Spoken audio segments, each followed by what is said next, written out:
Hello, everyone, and welcome to episode 271st of Kouryer podcast. Our today's guest is Mr. Michal. He's a concept designer from Den Helder, Netherlands. And of course, before going to the signature questions of the podcast, let me quickly mention that in the for contact section of the captions, you can find the ID to his Instagram account, the links to Gumroad, Twitter, YouTube channel, and also a link to a Focal Point School website, which we will talk about in the podcast as well. And which I highly recommend, checking both the Gumroad and the website as well. I'll explain in the podcast, so stay tuned to see why do I mean by that. But just to give a little bit of a sneak peek, there's a lot of really cool tutorials for anyone, free tutorials, might I add, and also paid ones for anyone who's interested in the style of work, that our today's guest is working in. And of course, if you're watching this on YouTube, you're already seeing a reel of his works, above us right now.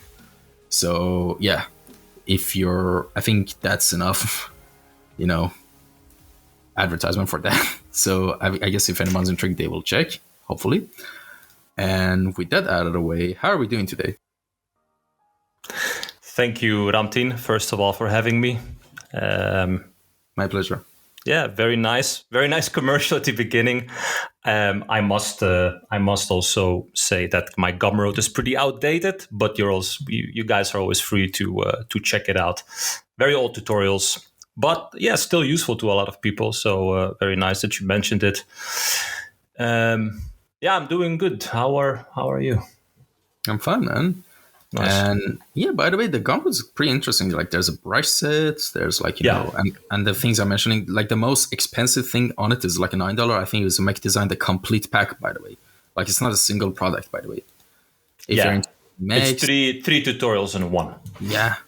How to render very old though, might be already outdated, but still carries the knowledge that I've been building up since the last decade, basically. So yeah, awesome. And yeah, so please do check it out for anyone who's interested. Go ahead. Nice. And with that out of the way, let's just start off with the first signature question of the podcast, which I start off the conversations with usually, which is give us a little introduction on how we got into the world of visual arts and design. Basically, tell us your story if what led you to choose to become an artist, and take on the path of being an artist. Oh, very good question. I think for most people, it really roots back to how your childhood was shaping up. And luckily, I can be very grateful to my parents that they guaranteed for me always a roof above my head, food in the house, and that gives the human mind space to be creative. I think that's what I think.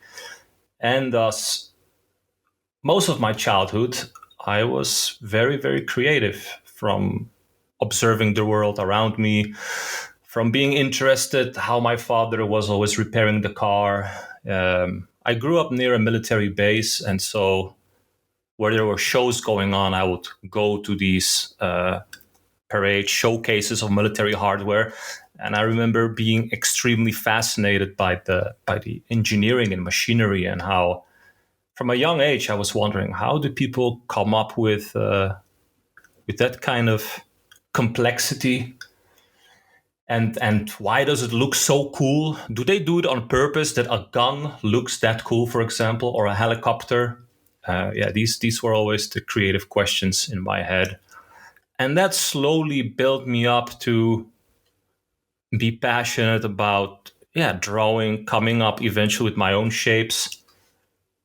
And it slowly evolved. It is a multifaceted journey.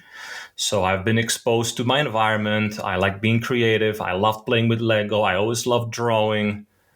I was always curious what my father was working on, and it was always, he's an engineer, so he would, like I said, repair a car or repair anything in the house. And when he dismantles a washing machine, you will see that the intricate details inside of it.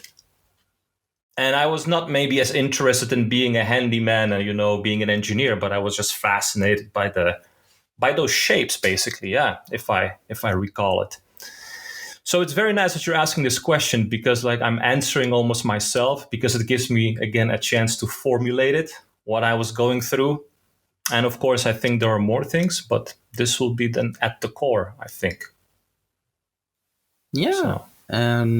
believe it or not, I had a lot of guests on the podcast who I kind of have the similar story to this kind of cliche story as well, that they first went into engineering because they loved robotics or aerospace engineering or stuff like that, because they could make those cool stuff, cool concepts, Yeah. but they didn't know that what they liked was actually the creative part of it, not the technical dry stuff. Yeah. And that's what happened to me. At first, I went to mechanical engineering, and I thought, all right, Nice. after that, I can branch out into anything I want. After the first semester, here's what happened. I kept skipping the math subject class, which I dropped the subject, and I'm just going to take that next semester. But I became the top grade in technical drawing class in the whole university. And if I could go back in time, I would say, Ramtini, could you deduce from this information what you should do? Maybe you should go into something that's a little bit more creative. Just maybe. Yeah. And Yeah, exactly. It's the same thing that I was going through. There are so many like usually when you think about, oh, you're interested in mechanics, you're interested in engineering, you're interested, how engines are being put together, but why not put also the same amount of attention on how it aesthetically also presents itself, right? You look at a jet fighter, well, there are certain aesthetic shapes about it that make it look cool. And when you're a concept designer, then you show off more those aesthetical shapes, which also have a connection to its functionality, but you don't need to tax your brain with, what kind of material do I need to use for that jet turbine engine in order to make it work? You're showcasing the creative aspect to entertain people, right? So I think that's also necessary in the world. Hence why the job of a concept artist exists, I guess, right?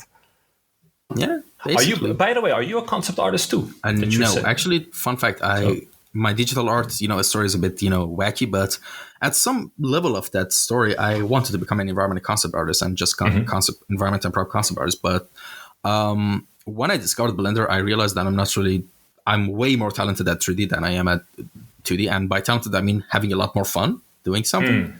Yeah. And so, I'm right now trying to become a 3D environment artist. At the same time, my life is not very stable. So, there's been bumps in the road and it's taking a bit of time, but I'll get there eventually. But yeah, that's my goal now, to become a 3D environment artist.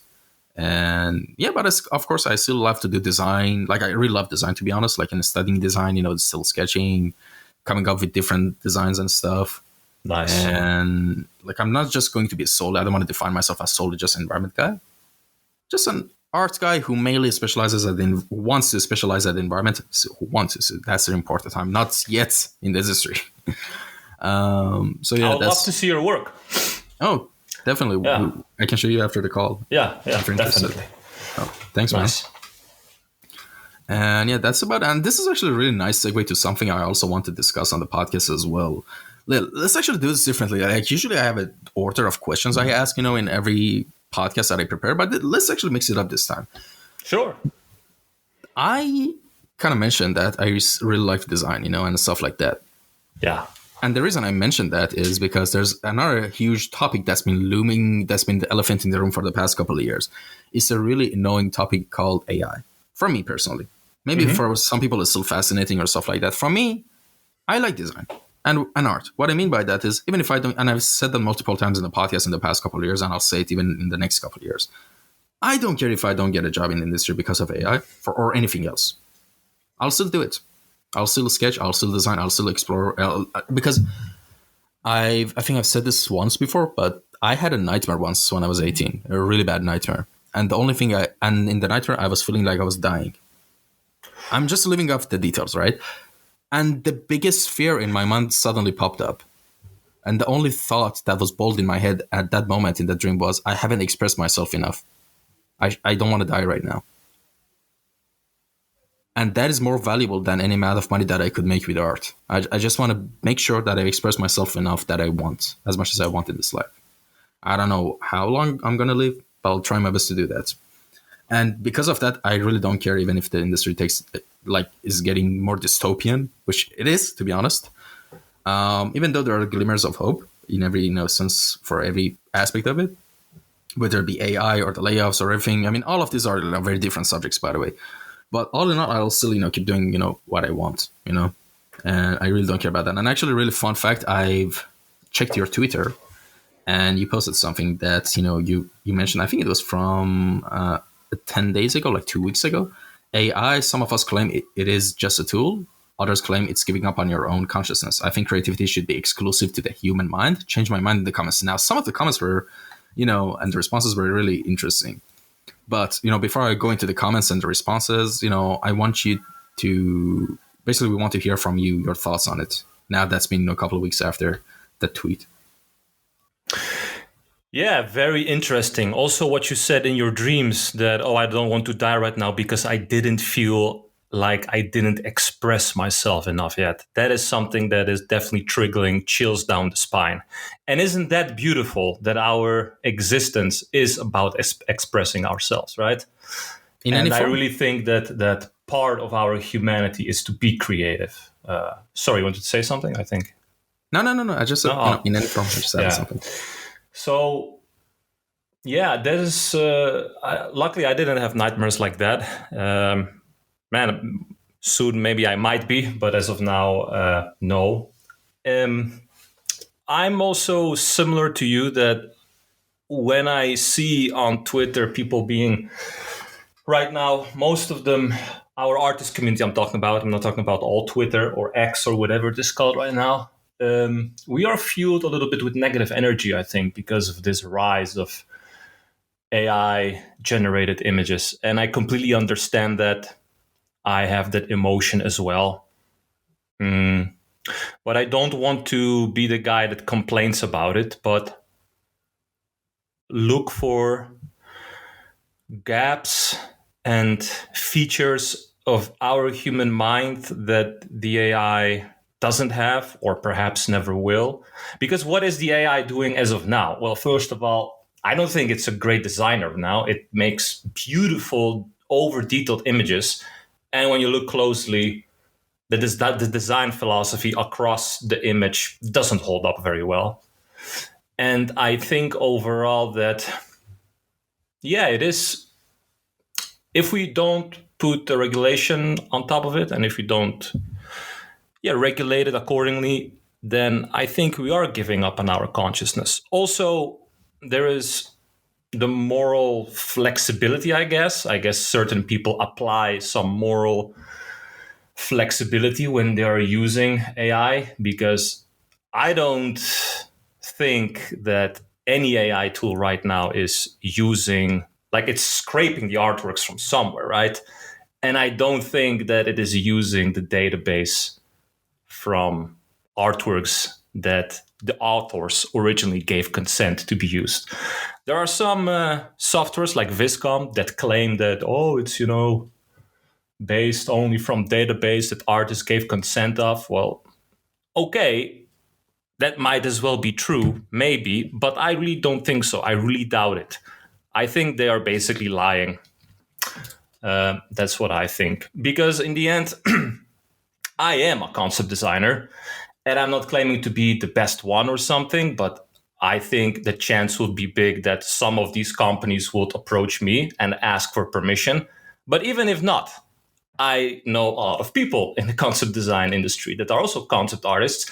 None of them got reached out to give consent for them to have these artworks being used. So we have a problem of mass theft going on, moral flexibility, giving up on your own thinking, creativity.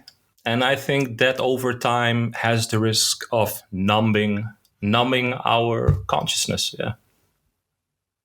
Yeah, it's because people are saying, oh, when the Photoshop came out, people are having the same concern. And then we go back to, oh, photography, painters didn't stop painting when photography was invented.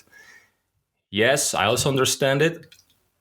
But artificial intelligence is what it is, right? It's intelligence. Are we really that eager to give up our own thinking to a machine to do it for us? What the fuck are we going to do? Like sip wine all day?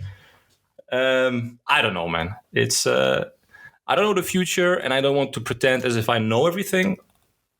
All I think, because that's what we humans do, I think that it should be regulated. I think it's a maybe potentially good tool to use on a side. Maybe there is a good way to have like assisted artificial intelligence.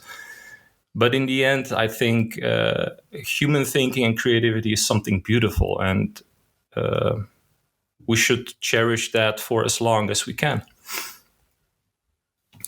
Like, my 2 cents have always been this, like from the beginning of this whole issue. If it's a tool run by databases that you can, if it's like a software that you can feed your own stuff to it, so you can get a starting point for your next, maybe you're doing a world building project, and you have a certain theme in mind, and you just want to, use the database to be consistent of your own artworks. That's fine. That's a tool. We use a lot of tools like this in 3D as well. Yeah. We automate stuff. That's fine. But anything that leads towards this whole notion of artists losing jobs and automating the creative fun parts of it, I think that's really shitty, if I'm being honest. And really weird. Yeah, I think it's a slippery slope, and it's also very hard to define the middle ground, right? Because like you said, it's like, what if you only feed your own sketch into it and it gives you like sub options of the sketch? Might be a good idea, right? Might be, but still you're giving away the creative thinking to something else, basically to maybe assist you because that original idea came from you. But what you had in mind to develop that original idea from will never reflect what that machine is doing. If I'm articulating myself clearly. Yeah, I get what you mean. Yeah, so I'll give you like maybe an example to make myself even more clear. When I make a sketch, very rough sketch of a certain vehicle, most of the time it's a vehicle, then in my head I have already up to maybe 5 or 6 potential directions where I can bottleneck the design to. Like, how are the sub details going to look like? How is the manufacturing style going? How is the paneling going to fit well together on every single detail? What is the repetition of the design? What is the color configuration, its decals, and what kind of lighting setting I will depict it? If I give already that option to a machine, am I not partially already giving up part of my creativity? I think I would already give up. And yeah, you're right. It might speed up things and it might give you some lucky accidents here and there. But like I said, it's like a middle ground, right? Sooner or later, you want more and more. Clients want to have things done faster and faster. And yeah, I don't know where it leads, man. It's a very interesting topic. Yeah. Well, I think, I've said this before, I have a prediction. Tell me. Right now, things in an industry, especially game industry, is getting just really weird. What I mean by that, like, everything is turning into live service. There's everything's going through basically what makes more money, you know? And because of that, a lot of decisions will be made that, doesn't really appeal to gamers. Like, you buy a game, like what's happened to Overwatch 2. Like, they advertise it as there's going to be PvEs, there's going to be a lot of modes. They killed the last game that was loved by everyone. They stopped updating it. But then when it launched, there was no PvE. There was just a lot of cosmetics to sell. And it was just a graphic overhaul mostly. And not just that, every game has their own, stations right now. Like, Call of Duty has Call of Duty HQ. There's Fortnite. There's Assassin's Creed is having their own thing now. Like, every game is going into this, exclusive market space just for a way to sell more stuff. Like, for example, with the Assassin's Creed one, like, I've heard the news that the reason they're doing that is because, for example, you buy a skin for a character. Like, if you for example, run Assassin's Creed Black Flag, you can have the skin that you bought in that game. And also the next game. They're kind of making the system like that to incentivize more people to, pay money. And because of that, like, also a lot your of games, progress or only the cosmetics? Your progress as well. There's achievement systems, like in Call of Duty, stuff. Right? So you rank up, and then that progress goes into the next game, right? Kind of, I think, yeah. They're kind of making it like synchronized like that. And like with Fortnite. In Fortnite, you buy a skin. Your skin translated into Lego Fortnite and all different game modes that it has. So that's why it's such a powerful platform right now. Right.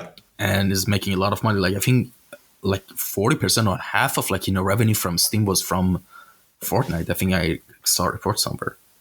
And this And huge is Fortnite, I'm sorry to disturb you, Fortnite, just to be up to speed, Fortnite is a free-to-play game, or? Yes. Right, yeah. Yes, correct. I actually played it for the first time like a month ago, like just to see what it was about. I haven't never played it before. It's actually, to be honest, it was a fun game. I can't hate it. It's a fun game. We had the Lego Fortnite, the other stuff. It was quite fun. But yeah, it's a type of competitive game. You have to pay like hours and hours into it so we can, win, because there's a barrier. Like You gotta grind. Yes, the couple of first weeks are fun, but then you meet those players who are just been playing this for like 12 hours per day, and you're like, and they just 1v5 you. 12 hours per day. Yeah, Wow. there's some people. I used to be that kid when I was 10. When I was 10 at 11 years old, I used to play really like I had 618 hours in Fallout New Vegas in just 6 months. I remember when I was 12. I love that game. I love that game so much. You told me before the cast, I'm also a huge fan of the universe itself, the whole setting. I love how that dark world is being depicted with that amount of humor at the same time, man. It's really my thing. I love that. And when it comes to the game industry, also something that we mentioned before the cast. Yeah, man, I think there are so many things to talk about when it comes to the game industry. Like the reason what we're going through now, I don't think the main reason what we're experiencing now is because of AI.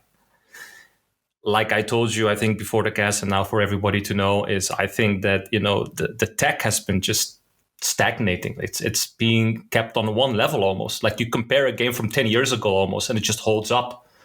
And in many cases, it gives you a better experience than games that came out a year ago.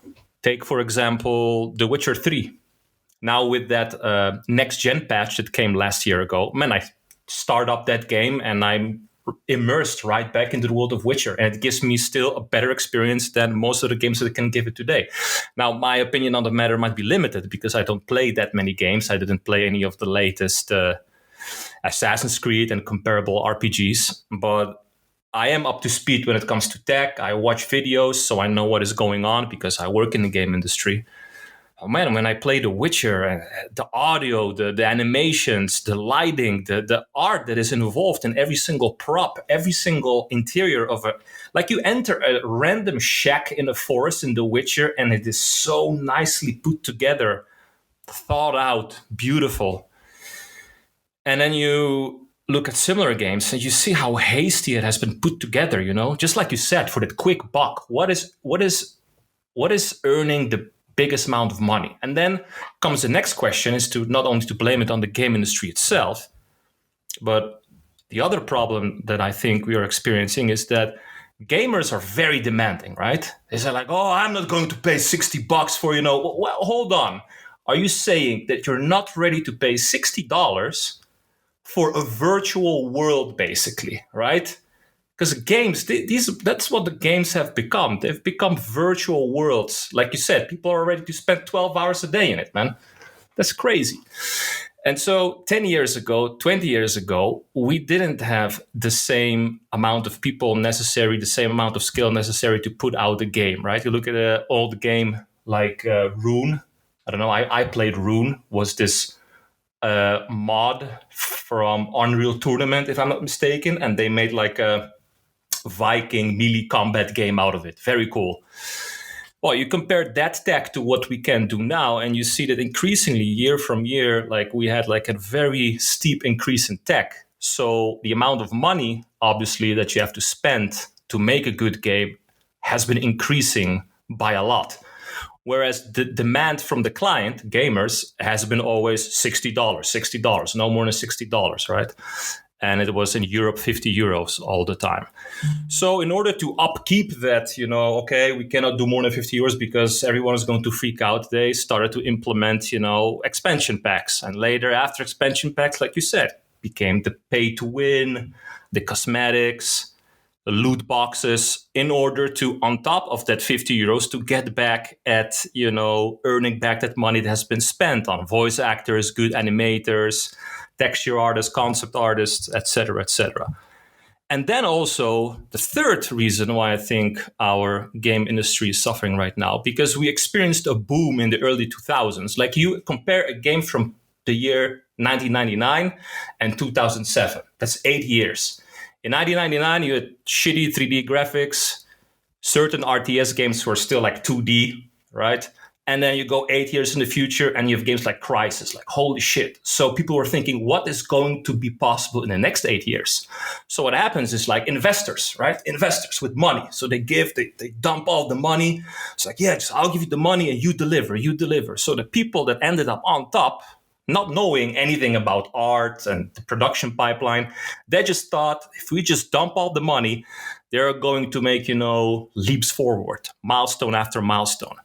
But that sadly is not true, because making a game is an artistic process and money is not always the answer. And so that is where we are right now, I think. So we have to look at good examples from our industry, titles that were abiding to the old school methods, and maybe we will reawaken the industry with quality products that are made with passion by artists. And then whoever is investing, whoever is in the top, needs to also have some knowledge, or at least be able to immerse him or herself how it is like to create a game, because creating a game is very hard. So yeah. Yeah, that's really interesting. Like, I recently, believe it or not, I just wanted, this is actually going to be a really interesting topic of discussion, since you seem to be also really deep into games as well. So that's going to be fun. I recently bought like Baldur's Gate 1 and Planescape Torment, because I'm a huge sucker for, RPGs, and these games are timeless classics. Now, look at the words I said. The most important word, timeless. Yeah. By timeless, I mean, let me just say something before I continue. Like, for a while, like a couple of years ago, I wanted to sell stock photos. And at the time, I was trying to, this relates to the topic, just bear with me. And because of that, I did a lot of research, what makes a good stock photo. And apparently the most successful and most, profitable stock photos are the ones that are timeless.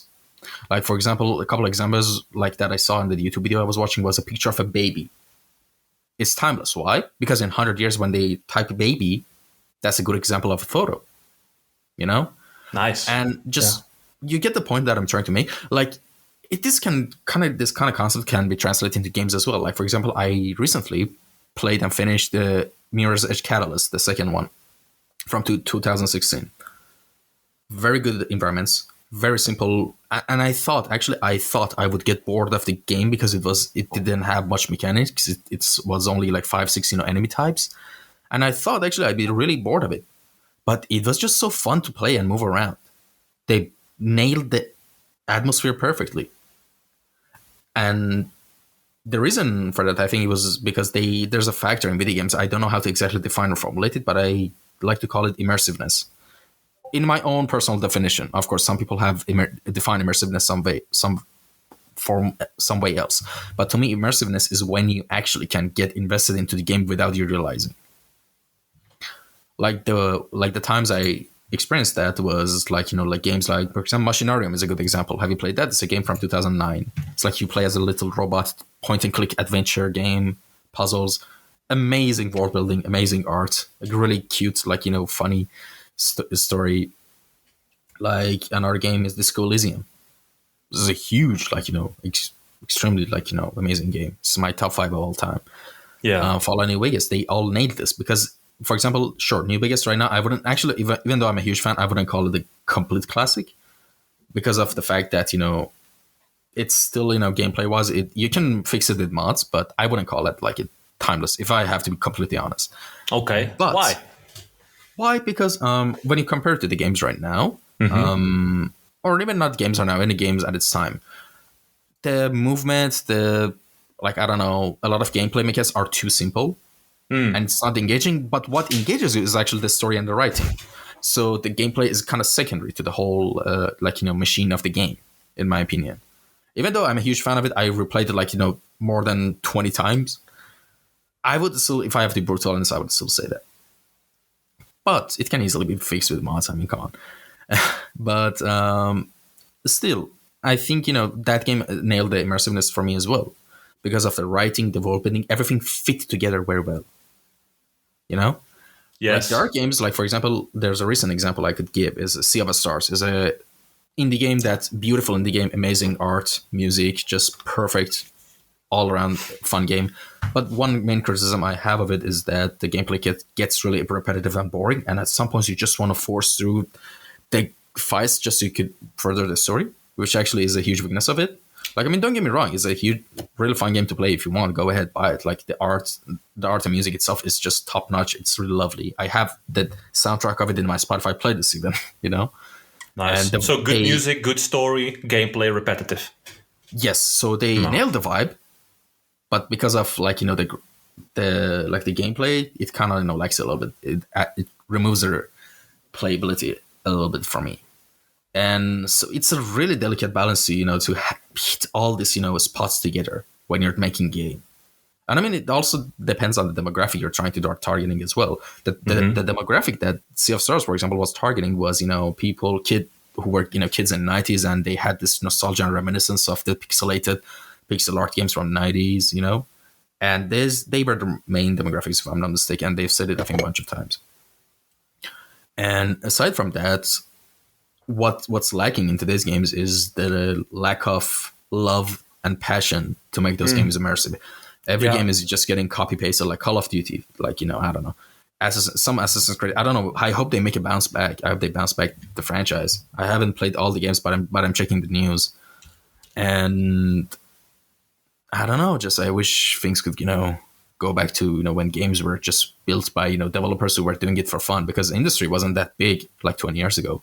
It wasn't that much money in the industry, if I'm not mistaken. It was just people who loved making video games, Yes. and you could see that in the games and products. Exactly.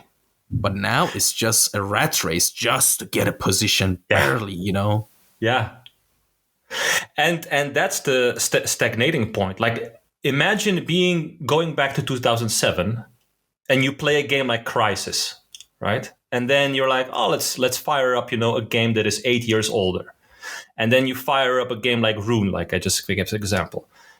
And then your friend comes along. It's like, what the fuck you playing Rune for? Look at this old, shitty looking game. Look at the textures. Look at everything. Like, the tech is so behind, right? And then now, even if you start up Crisis, right, 2007, then it doesn't look that bad, right? Yet we are, how many years? Almost 20 years further, right? You fire up The Witcher, which is now today 8 years old, and it doesn't look out of place because it still holds up. So, of course, it is normal over time that technology kind of stagnates maybe after a while, but I don't think to such a degree, man. It has been too much. We're not moving forward enough with games because, like you said, we agree that they are just being launched as unfinished products. That is as well another issue. I'm a big fan, for example, of the Company of Heroes franchise. Company of Heroes 1, 2006 it came out. Fucking revolutionary graphics, ragdoll physics, physicality, buildings were collapsing. Everything felt so alive, right? It was the RTS game of, mixing the setting and the vibe of Saving Private Ryan and putting that into a real-time strategy, really nailing the mood and the vibe of the Second World War. Company of Heroes 2 comes out in 2013, another 6-7 years. All right, yeah, it went forward. There are improvements, not as groundbreaking as the first original, but still a very good title. And they, fixed a lot of issues that were with the original. So, I bought that game, sunk a lot of hours in it. Company of Heroes 3 comes out last year, and it just misses basic features which the previous two titles had. It is not holding up. The lighting is off because I'm looking at the visuals first because I am getting paid for the visuals. So that is my first assessment, right? How far did we go with the visuals, with the physicality, the feeling, and it just felt inferior to Company of Heroes 2. And that's another 6-7 years, right? Yeah, no, more. 2000, yeah, something like that. 2013, 2023. And you're telling me that in 7-8 years, this is it? This is all that you could muster Yeah, very sad. Very sad. Now, of course, to all credit, now if you play Company of Heroes 3, they did fix a lot and it actually really looks good now. But they needed like another year. And I think it really also jeopardized their sales because I think that the first impression matters. So if the game came out now, today, it would sell even better and actually would be on the radar for a longer period of time as well. So, yeah. And like you said, we miss that passion, man, because people care about the story as well, right? A good story, good immersion, like you said. You said to you, immersion is when you commit time without you even noticing it, right? Yep. I think that is true, but also what for me constitutes immersion, like you said, is I'm playing a game to immerse myself in that world, meaning that I want to feel the vibe of the world. I really want to be able to just look and go randomly in a game somewhere and I'm expecting a rich result that really has a story behind it. Even if it's something simple like stumbling upon a random shack in The Witcher, and there is around that shack, there are certain props laid out that tell a story, what has happened. That is beautiful. And that, of course, takes a lot of time and commitment to have that everywhere across the whole game. So, yeah. Yeah, definitely. And I named a bunch of games, that I said which ones were really immersive to me. But I want to know now, what are some of your favorite games that have really immersed you? So I have to credit the reason why I became a concept artist ultimately is when I was 12 years old, I discovered a game called Tiberian Sun, Command and Conquer Tiberian Sun. So that is my all-time favorite game. Then Elder Scrolls Oblivion. So that's fantasy. Tiberian Sun is a sci-fi game. And then Oblivion is more of a fantasy, right? Elder Scrolls Oblivion. Skyrim is one of my all-time favorites. The Witcher 3, definitely. Company of Heroes franchise. Yeah, I think that's about it. Yeah. Have you played the recent Tiberian Wars games? Like the one, not the fourth one, but the third one, Tiberian Wars in 2008. I played Tiberian Wars 3. Yes. One of my favorite concept artists worked on it as well, Feng Zhu. So, of course, I liked playing it. But I felt like they went into more of a happy route, more. Well, it still had that gloomish, dark atmosphere going on, but not as dark and sinister as the setting of Tiberian Sun. Tiberian Sun was, oh man, the music, the track, the whole vibe, when you were starting out building your base, and you had this very dark feeling. And maybe, nostalgia is now speaking through me because, I was 12, I was a kid, and when you play those kind of games, they look primitive, right? Comparing to nowadays games. So a lot of the things are left to the imagination, right? But I still think when I was playing the game and I saw the cool buildings and the cool robots, the Titan mechs, and I thought I know that games are being made by programmers and sound designers, and you need, to program. But what about the visuals? I think someone sketches those first out. You cannot just make a cool robot and program it into a game. And that's how I slowly discovered that concept art is actually a job. And by the time I was 15, 16, I discovered it was a job. And that's thanks to Tiberian Sun, kind of, I guess. I pursued to do everything I can to become a concept artist. So, yeah. All right. Awesome. And yeah, I think I played Tiberian Sun when I was a kid as well. I think they even had it for Sega, if I'm not mistaken. I remember I played the Tiberian Wars on Sega or something like that. I think it was on the consoles for sure, Tiberian Wars. Not so sure about Tiberian Sun. I think that Tiberian was a PC exclusive, but I might be wrong. Maybe I'm wrong. I don't know. But I remember I played one of the old ones on its like a Sega emulator. But speaking of Tiberian Wars is one of those timeless games for me as well. Because I still have it on my Steam, by the way. Like the vibe, the music, the Yeah. just everything. The world building of it was really nice. It's a very good example of a passion project, man. Like they had Exactly. real live actors playing in it in between the The dude who cutscenes. played came. How fun? Yeah, the dude who played came, and then you had like Earl Jones, the guy that was voicing Darth Vader. Dude, like there was passion behind. Why are they not doing it today? Okay, I know that for example, a game like Budget? Cyberpunk is using famous actors, which is also a cool idea. But why not more games are doing this kind of stuff, right?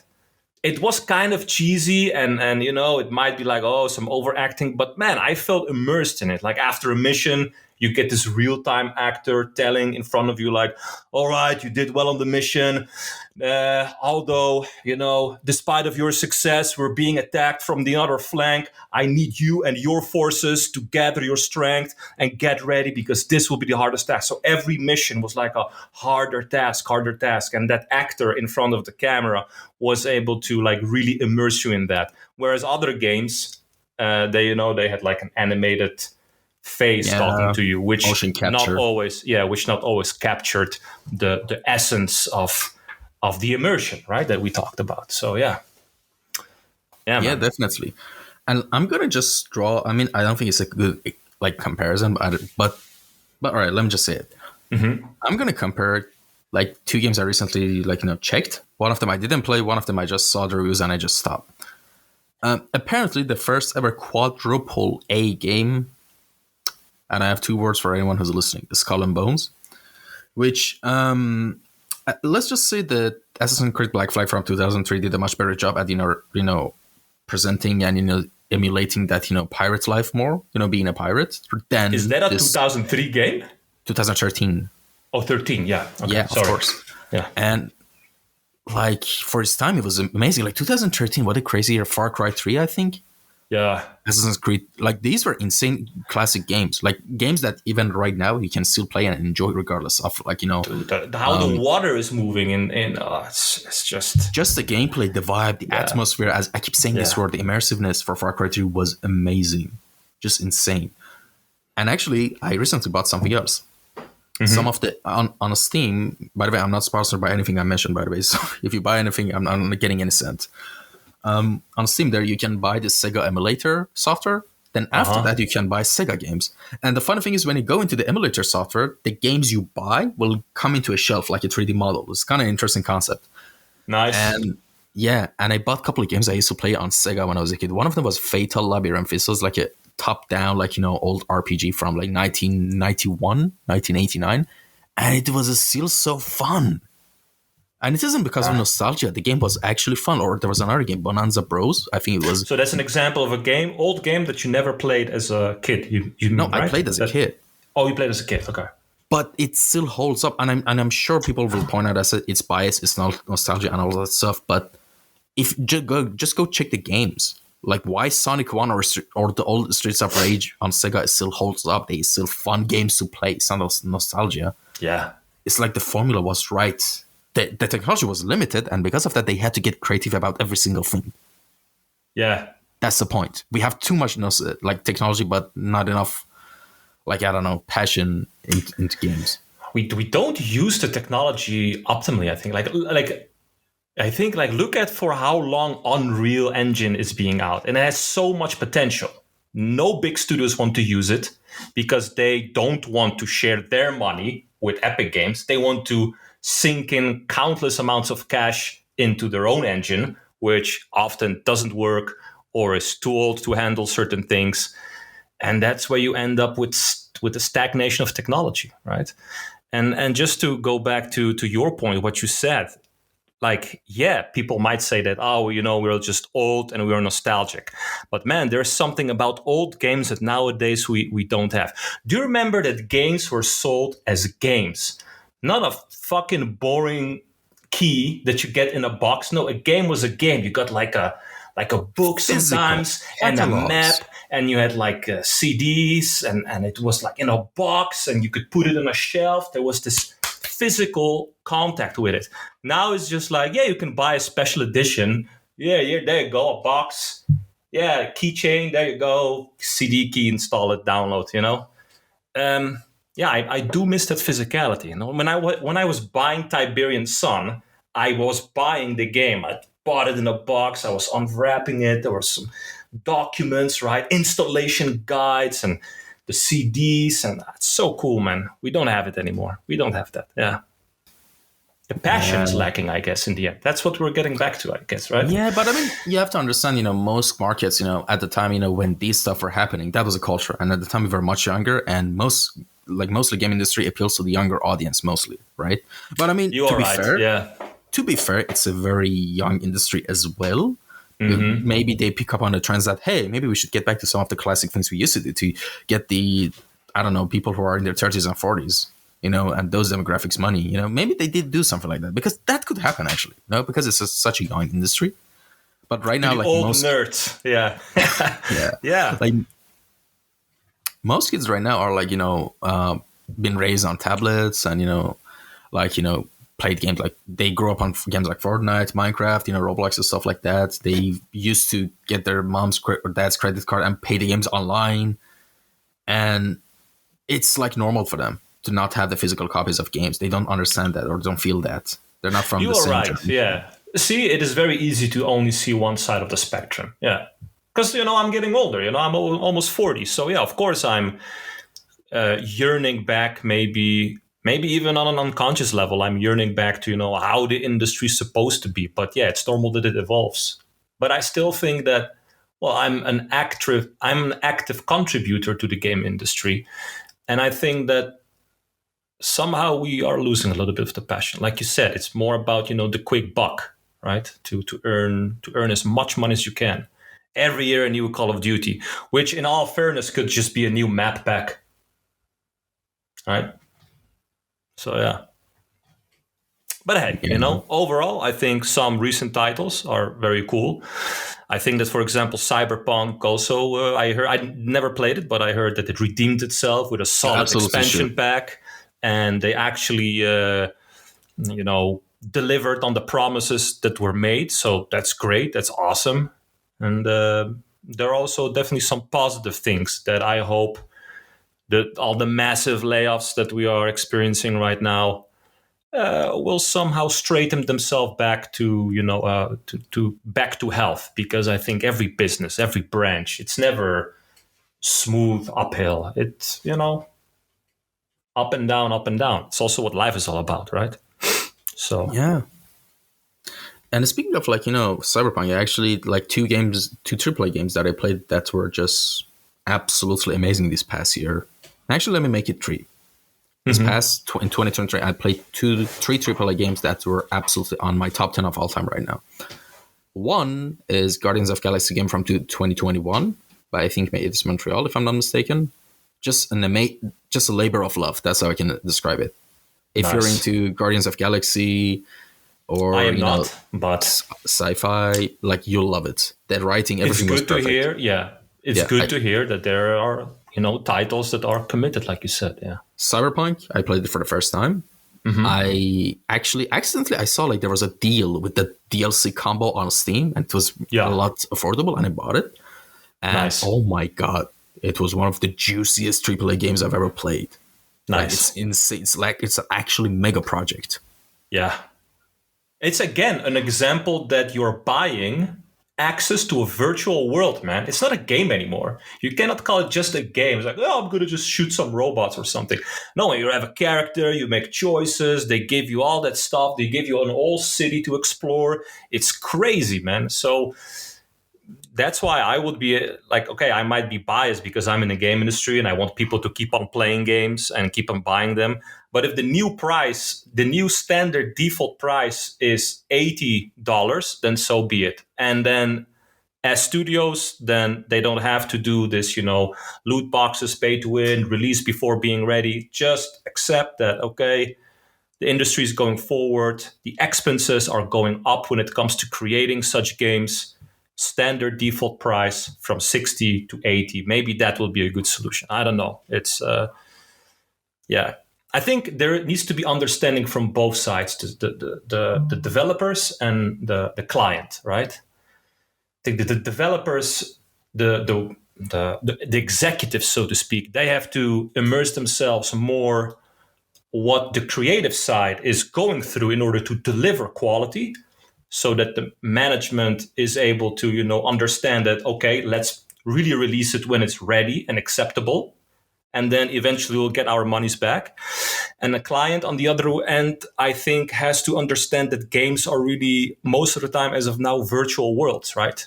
And the demands are going up and up and up, right? Like gamers want more, want better physics, better sound. That's what I think.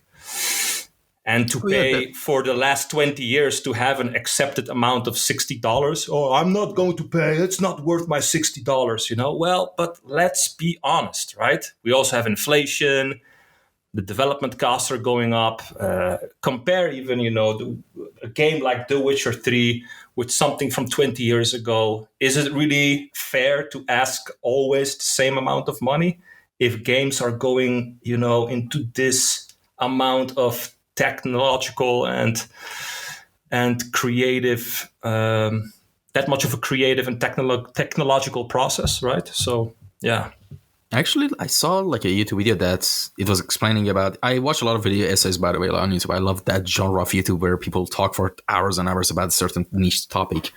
And I didn't know that apparently Nintendo and Sega games in the 90s were actually really expensive.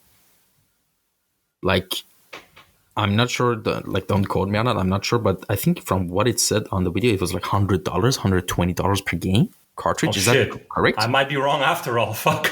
No, is that correct? Like, maybe I'm wrong. Might be, yeah. I think console games overall were always more expensive, yeah. Yeah, Nintendo like a games game on a really... PlayStation was always more expensive than on the PC, but then the console was way cheaper than having a PC, right? And it's still the case, I guess. Yeah. But the good thing about living in a third world country ravaged by sanctions like myself in Iran is you get everything cracked and copied. Oh, I was born and raised in the Netherlands, and we still had cracked PlayStation. Like I had a PlayStation 1, and my parents were very strict. So when said that you said you were 6, 7 when you were playing your first video games? 4 years old. 4 years old, yeah. I had my first PC, and my uncle gave it to me, like an old PC. It was when I was 8, and then later when I was 12, 13, I got my. I didn't get it. My parents bought it for me, I guess. It was like from my saved up money somehow. I don't remember correctly, but I got my hands on my first PlayStation 1. And there was this thing that, they put out a chip or something so that you could play cracked games on it. So yeah, we did that too, man. No, we didn't do anything like that. Like even the Xbox. Yeah, because I remember, because those games were so expensive. Like I wanted to play Driver 1. And it was like, I think it was like 70, 80 guldens before the euro came in. It's like 80 guldens, man. Like, where do I get that from? Let's crack it, copy it from a friend, done, play it. Yeah. Exactly. Or go to a buddy's house and play on his console. And like, for example, even right now, I might want to try Elden Ring, but I don't have the money for it. I might actually get one of my buddies' Steam accounts. So that kind of culture still exists, to be honest, if you think about it. Yeah, and I understand it. Although I would, of course, always now support the game industry, and of course, it's fair to pay the money for what it's worth. But as a kid, you don't think about it, right? So. But I mean, I get like your argument is kind of right, but at the same time, you have to understand that gamers and like people who usually not consume games, of course, have been betrayed by the industry a lot these past couple of years. Yeah. Like with the Skull and Bones, like with Starfield. Ooh, with the Starfield. False promises, huh? Actually. I pre-ordered that game. I was so excited for it. Yeah, I'm a sucker for Bethesda games, so Exactly. Same. I really ordered the whole the watch and the like a complete nerd. And then I started up the game, and I was disappointed, man. It looked so promising, like the first act where you land on Crete and you go to that first facility. And then you go out of the facility thinking that I would have that same moment like I had in Skyrim, like the open world is for your taking, and each corner is like really immersive and fine-tuned, and every corner tells a story. But after 2-3 hours of playing Starfield, you just notice it's just like randomly generated stuff, like you walk towards some kind of base that feels kind of out of place in its environment. And then like a guy is eating a sandwich in his shirt I'm like wearing this like suit because like wind and there's cold and it shows the temperature is very cold. He's just like casually eating his sandwich, and there you go. That breaks me right away from my immersion, because it's probably been generated. Like they use procedural generation, right? They still use creation engine, I think. And they still the use engine that's been creation using engine for 17 years. I think they made Oblivion the creation engine, right? I think it was the Gamebryo engine, and then in Skyrim they updated it. But the thing is, like we tend to blame the engine, and I'm in no means the guy that is here to to speak about engines. All I know is that I work with people that are committed in developing an engine. But even if you play a game like Battlefield, right, as a Frostbite engine, the Frostbite engine is based off another engine that was used. And even I think in Battlefield 1942. But when you have an engine that is able to work as a good spine, a good core to branch out and make other possibilities fluent and with a good flow, they don't have a problem. The problem starts when you have an engine where you don't foresee because the future is hard to foresee, right? So when you have a game engine like Gamebryo, the creation engine, you don't know that in the future, in 15, 20 years, you might want to create a game where you want to go from planet to planet, or you don't even know what kind of quest it will have. Sometimes you have to really fine tune the engine for a specific quest, right? And if your engine is just, doesn't have that core spine that is ready to have multiple solutions, then you get a mess. And I think overall, the creation engine, from what I've heard, has been suffering from that, right? That it doesn't allow new possibilities to come in smoothly because it's backbone. So in order to change something, you have to really dig back, right? I was listening to also a YouTube channel where the reason why you cannot go smoothly from planet to planet is because there is like this point of origin that cannot be interactively located always near the player. So it's always your spaceship. And when you go too far from your spaceship, then where the game engine needs to set a boundary. Therefore, you cannot travel longer that distance. That's a game engine limit. And that is sad, of course. Yeah. Yeah, of course. I don't mean engine is a problem. There's a lot of problems. Like they spent 7-8 years on this game. Yeah. Like around 400 million budget. Yeah, that's what pisses me off. But not and just the art is so good, and the music is so good, and the world is beautiful. And then I started up, and it's just like, oh, again these rusty animations from 10 years ago. Again, this, such a pity, man. Yeah. Like, Jesus. Like, actually, the funny thing is, I played that. And I haven't played any AAA game before I played Starfield, so I didn't have a good reference point. And I was like, all right, it was a mid game. It was a good time killer. All right, whatever. But then, like, I played that early September. September 6th was when it came out, I remember. You talk about Starfield, right? Yes. Yeah. But then, a couple of weeks later, I bought Cyberpunk. And I played that. And I was like, I got scammed with Starfield. What was that? Yeah. Dude, you start up... Yeah, sorry. Yeah, sorry. Yeah, sorry, go on. If you want to No, you finish first and then I'll follow up. Cool. I'm just passionate. And yeah, same man. It's a great conversation, to be honest, by the way. And the thing is, I bought Baldur's Gate 3 because I thought there was a huge fuss about it. And I'm not usually a point and click, like D&D type, medieval type of person who enjoys these games.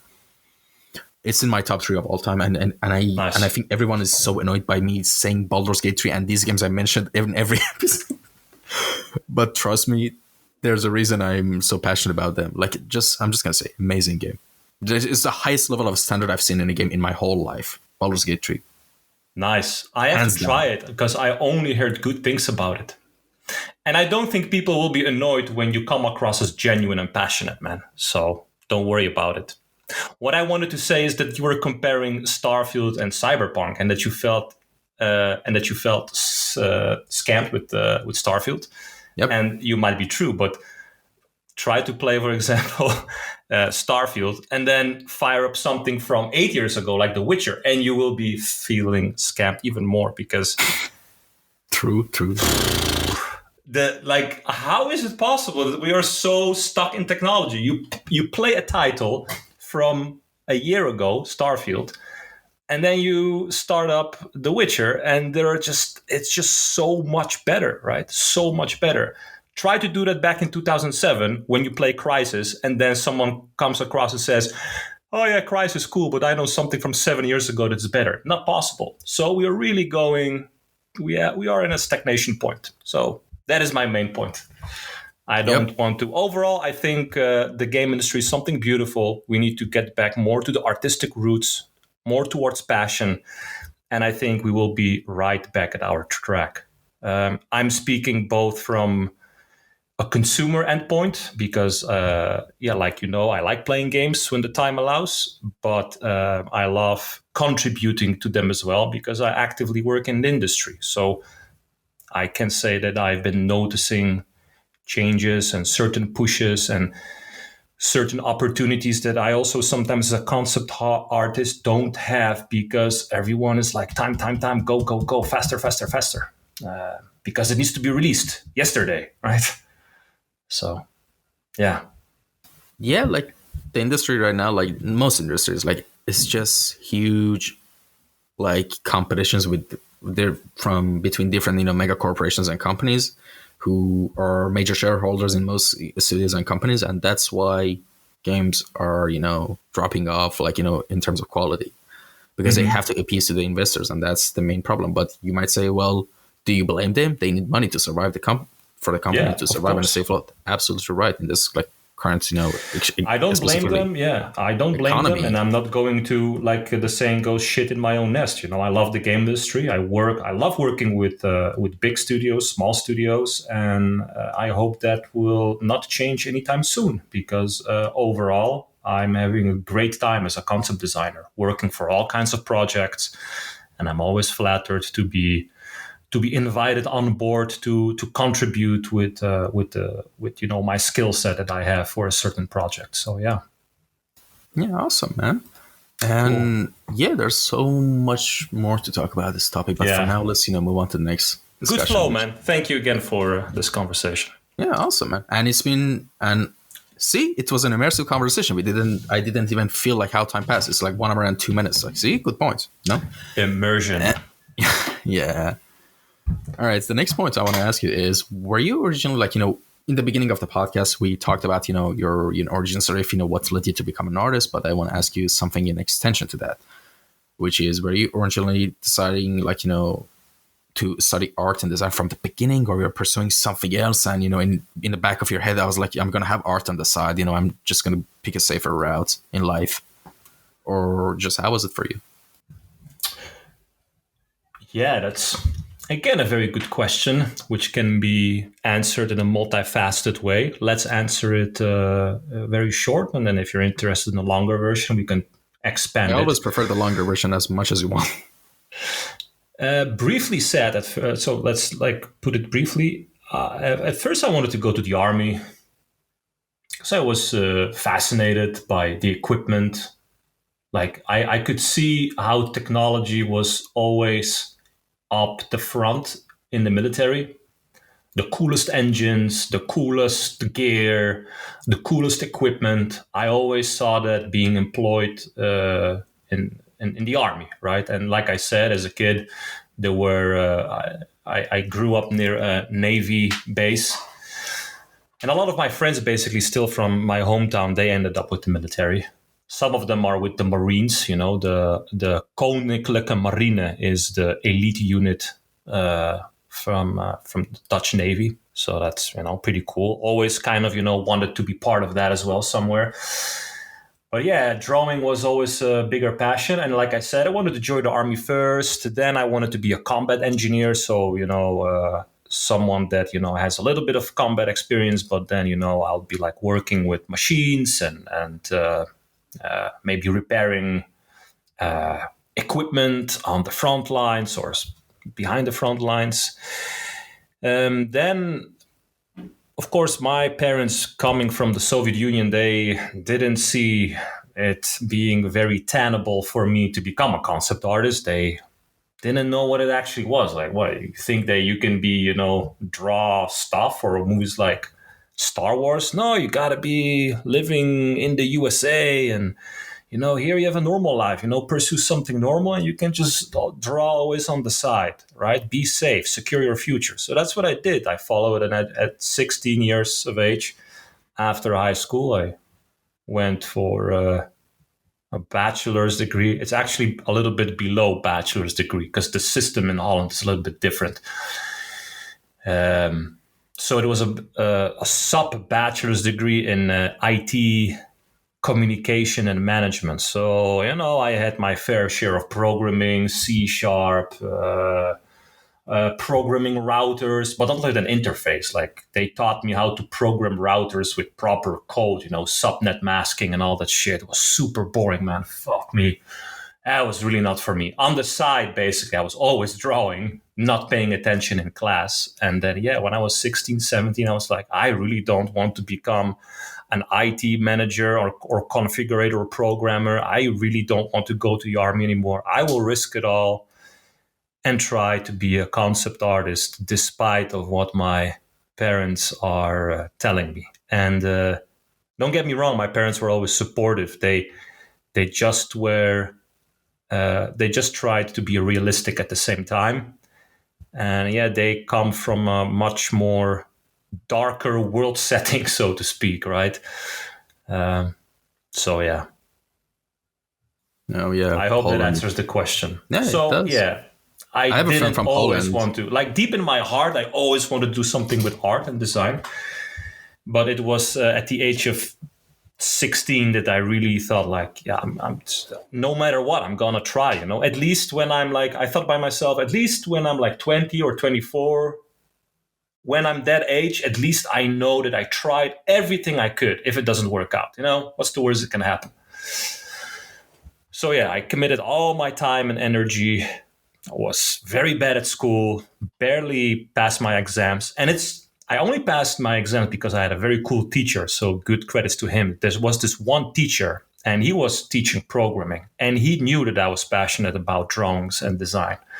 So I was missing some points for programming because I didn't like programming at all. For my final assessment, for my final exam, I was missing certain points to pass the final exam, but he let it slide, saying that I know your passion, I know that you're not actually slacking or fucking around. This is just not your thing, but I know that you told me that you've been doing other things on the side, because I was actually showing him some of the drawings at the time, and he was very impressed already. So that made me very happy and very kind of like acknowledged. And he said, well, I'll let you pass, but I'll give you 5 years. If in 5 years don't become a concept artist, I'm going to find you and kill you. That's what he said. And of course, I think it was a joke, but nevertheless, within the 5 years, I did manage to become a concept artist. And actually, I came back to tell him that to that same school. He was still working there. So it was great. Awesome. And actually, I have a friend from Poland. I know how there's like memes about it, that how, because of, I think, it's a post-Soviet thing, that's, it's kind of a depressive mood, all in all. Yeah. With the people, the grumpiness, everything. Yeah. And it takes time for Polish people to open up to you. Oh, yeah. Because in their system, there is still that, hey, the neighbor might tell something to the government that you're doing something. So everyone was secretive, right? It was, it was a Soviet, basically it was a Soviet occupation, right? Right after the Second World War, what Poland was going through. Like, officially it was an independent state, but we had a satellite government installed from the Soviet Union, basically. So, yeah. Yeah, and well, you kind of mentioned, you briefly touched upon the story of, what's, how was the situation for you growing up, about the art stuff. But now I want to ask you this. You mentioned, how you got in the industry as a concept artist, but I introduced you and you also introduced yourself as a concept designer. I know this might be a basic question, but I think it would be kind of interesting for anyone who's listening who might not know. What are the differences between the two positions of concept art and concept designer? And just to add on to that question, which one is your main branch of design right now? Maybe main branch of art and, a specialty? And how has the experience been in that, field from the beginning of it till now? I know it's a loaded question, but I hope I mentioned everything I needed to know. But I like it. So, difference between concept artist and concept designer, my path and my specialty, and what was there else? Was that it? How's the experience been in that specialty? Yeah. Right. So, I don't think there's a difference between those titles. Concept artist, concept designer, use it according to what sounds best to you. I like designer more because no one is buying my artwork for the art itself. They buy the design, they buy the idea. I use art as a tool to communicate the design. Yeah. I can expand it, but I think I want to keep that one simple. So sure. Therefore, I am a concept designer because no one would go on auction. Well, maybe some people would, but I never had the experience like, hey, I want to, auction your artwork and this gallery for, the execution of your beautiful art. I mean, I would be flattered, but my path, the path that I have chosen and the path how I promoted myself is that I use art, I use my drawing skills and painting skills to show my ideas, and my ideas are for sale by video game companies, movie studios. They want a robot, they want an environment, they want an interior design. I will communicate that visually for them. I solve their visual communication problems. They have a writer, they have the guy with the money, they have a publisher, they have a producer. Now they need some visual pitch. So they contact a concept designer to execute it and solve the problem visually. Yeah, I think that's the best way to put it.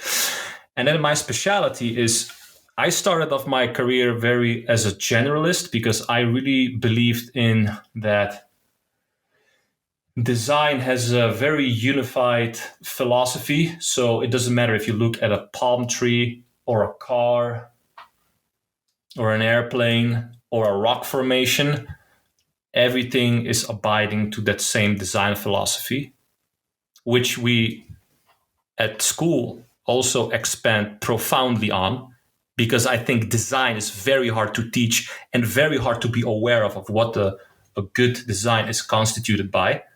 Pretty image, most people over time don't have problems with it. Design, very important. And my specialty just evolved over time that I tried to do everything. So I did characters, environments, hardware design, but somewhere deep down, I always had that passion for hardware design. And so when I became adequate in the broad spectrum of design, so I was able to contribute to a certain world on a high level, meaning that I was able to do some characters, able to do some landscapes, able to do some vehicles. After I was able to secure a normal income from it, I started on the side to specialize more in what I really love, which is vehicles, which I still do, of course, hardware design. And I love to explore vehicles on multiple technological levels because I love to explore what kind of culture would come up with what kind of shape and what kind of manufacturing ability. And the last question is how that compares to... The last question was, how has the experience been, from the start of it? Oh yeah, sorry. Yeah, see, my brain is not as sharp.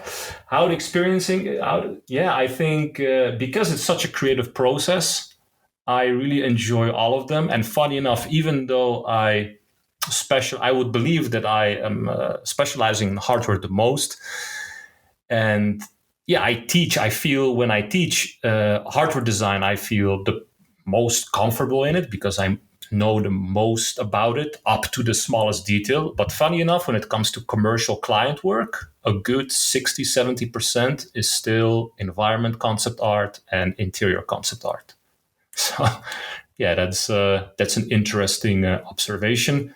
maybe I should be posting or showcase more of my vehicles. I don't know. So yeah, but the experience on both has been very, very nice. And even though I like specializing in the vehicles, I know that if I would specialize 100% in the vehicles over time, I know from my own nature that I would want to visit other topics sooner or later. So I like this balance that mostly I do vehicles and hardware, but sometimes I really love to jump into a fantasy world and make, a couple of landscape pieces or environment concept art or interior designs. So, yeah. All right, awesome. And well, here's a question that I've been really waiting to ask you, by the way. Nice. Which is, how does your design process usually go anytime you want to start working on a new piece or a project? Like, basically, what does the structure of your pipeline look like in terms of design? Like, since your designs are very unique, in their own, it has their own style. So, thank you very much.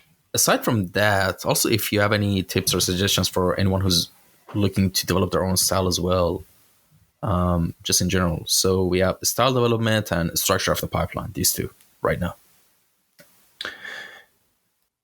Be careful comparing yourself to others. Be careful following the trend, because it is very dangerous. Like the guy, for example, that is working, on the beautiful concept artist of the beautiful concept art for The Last of Us. Those beautiful landscapes, right? They're crispy, and there was a time that everyone tried to kind of emulate that. I think there was a time. There was, there are certain trends, and newcomers, new upcoming artists, they tend to follow trends, which I understand. I did the same. However, what it takes away from is your own creativity again, right? So have confidence in building up a strong foundation, fundamental skills, so that from that fundamental layer that you build up, it needs to be thick, like a thick layer of ice, your fundamental skills, meaning your painting skills, drawing skills, 3D modeling skills. You build up that strong foundation so that from there you can branch out with confidence wherever you want. Beautiful, crispy environments, no problem. You know how light works, you know how perspective works. You have the strong foundation. You didn't brute force and bottleneck your skill towards only making crispy, beautiful environments. No, you can do everything because you have that strict foundation. And from there on, be showcase more confidence, because I think creativity is showing confidence. There is no point of, I think, there's no point of calling yourself creative if you're following, the trend. And I did the same, right? I wanted to draw like Feng Zhu or like Ryan Church. But sooner or later, I discovered there is already someone like Feng Zhu. There is already someone like Ryan Church. Let's introduce more creativity so I can be my own. Let's stay more faithful to what I was the most inspired by, maybe as a child. Let's look back at my past, what inspired me so much that it gave me fuel to get out of bed, what gave me passion, and use then that fundamental skill that you've built to start outputting your own ideas. Now, at the same time, I'm not saying that you should never look at your competition or what other artists are up to. I think that will be stupid. But I think at the same time, it is a very big trap to compare yourself too much to what the others are doing. Yeah. So. All right. And about the structure of the pipeline of your work process. Yeah. I would like to divide it in two. There is when I'm working on my own personal project, it's very organic, creative. It starts with observation or something that I've seen.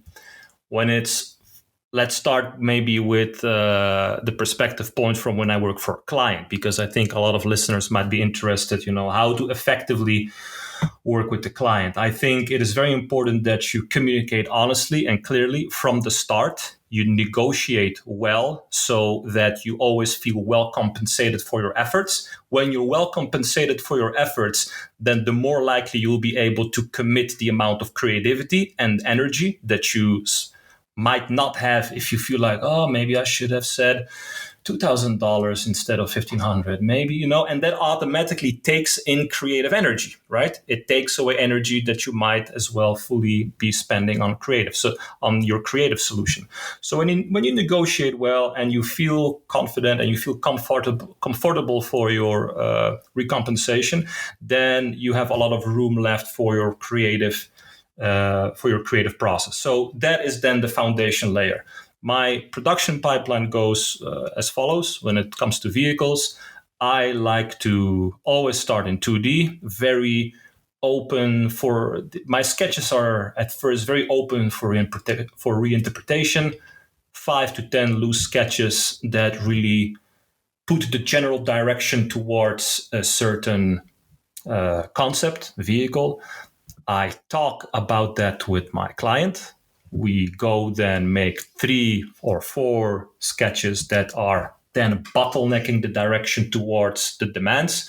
Those sketches are often slightly more detailed because they involve already, stricter requirements. We move away from the exploration phase, and after that, I jump into 3D. Most of the time nowadays, I deliver at least a primitive blockout so that the proportions are visible from all angles. I might sketch on top of it or keep on modeling based on the length of the project, how much time I have, demands by the client. A good example would be maybe to show something from my portfolio, but I don't know how you will edit the video afterwards. But a good example is when you go to ArtStation and you find that red rocket jockey ship. You can see what my production pipeline has been for the last 5 to 6 years. When it comes to vehicles, it's one of the vehicles that I'm also allowed to show when it comes for professional work. So, yeah.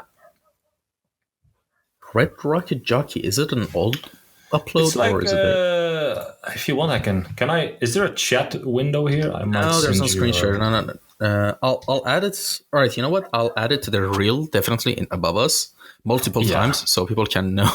If you see an artwork that's been repeated a little bit more, that's the one we just talked about. And yeah, you gotta scroll a little bit. Yeah, it's I Oh, posted yeah, it already 3 years ago. Oh, all right. Rocket Jockey, Rocket Racer. That's the title. Rocket Jockey, Rocket Racer. Yeah, I'll find it and I'll put it. Oh, a Scorpion Strike from Tiberium Wars. Nice. Just saw that. Fan art. I didn't work for it, so yeah.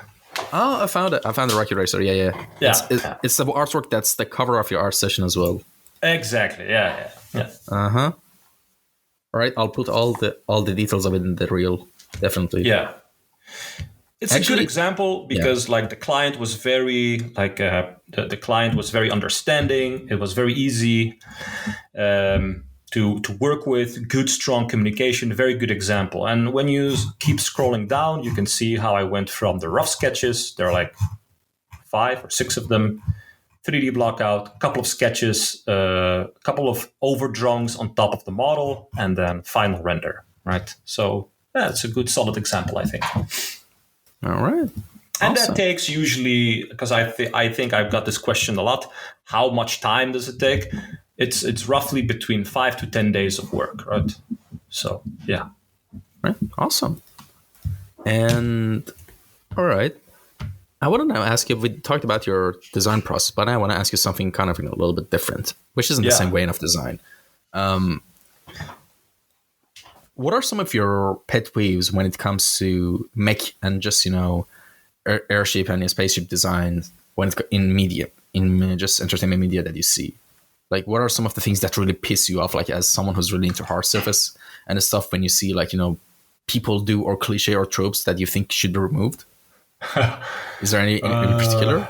I don't think I ever get annoyed or something. Pet peeves. I'm very allergic to. Yeah, I do have like an allergy, I think. Yeah, you can say that someone really spends the time on details and beautiful materials, but then the whole design philosophy just falls apart, right? no breathing space, shapes that don't follow up on each other well, paneling, the manufacturing that is not rich and believable, which breaks the immersion. There you go. A visual design should look immersive. When I look at a design of, because I specialize in vehicles, so let's say a vehicle, I want to look at it as if it really belongs to that world, right? I don't want to see like, I see why you did that design decision over there, because you spent so much time and energy on the cockpit. So you thought that you could just half-ass the wings and like, whatever, make them look like they're wooden planks connected to a fuselage. But no, a wing is maybe welded. There is a subsurface structure. There is paneling going on. What kind of material? Well, airplanes are made of aluminium. Can you weld aluminium well? What if the weld is too sticking out and disturbs the aerodynamics? Should I then use riveting, or should I use welding technology? These kind of decisions really infuse the richness and believability. So that's also what we cover in class often, that you don't need to be an engineer, of course, but the more you know about the real world, the more you will stand out as a concept artist. The more you'll be able to deliver an idea that is so convincing that it could be real, if you know what I mean. Oh yeah, definitely. Yeah. And all right, now on the other side of the question is, what are some of your favorites, mech designs that you've seen in games or movies? Now that's a good question. Fuck, that's a difficult one. Yeah. I guess when I was introduced to the idea of a mech. My concept of a mech is that it is a tank, but walking on legs. And I know that, for someone else it might be different, because mechs can be maybe, some lighter scout mechs, and in their own respective way, they can also look very cool. But to me, the first concept of a mech was exposed when I was playing Tiberian Sun. You saw the Titan, and the Titan had basically the shapes of a modern tank, but they kind of restructured the form factor that was standing upright on two legs. It was a bipedal mech, and for me, the Titan might be the all-time favorite mech from Tiberian Sun, but I am probably biased because nostalgia is hitting me. Other cool-looking mechs, obviously, I love the brutal look of the Warhammer mechs, even though I'm not a huge fan of the Warhammer universe. I did enjoy the designs. What other mechs are there, man? Many, a lot. I always liked also when I watched the early, well, not early, but I think the T-800 Terminator didn't change over time from the first movie to the later ones. When I watched Terminator 1 as a kid, pretty broken, I guess, not maybe a movie for kids, but when I was a kid, I watched Terminator 1.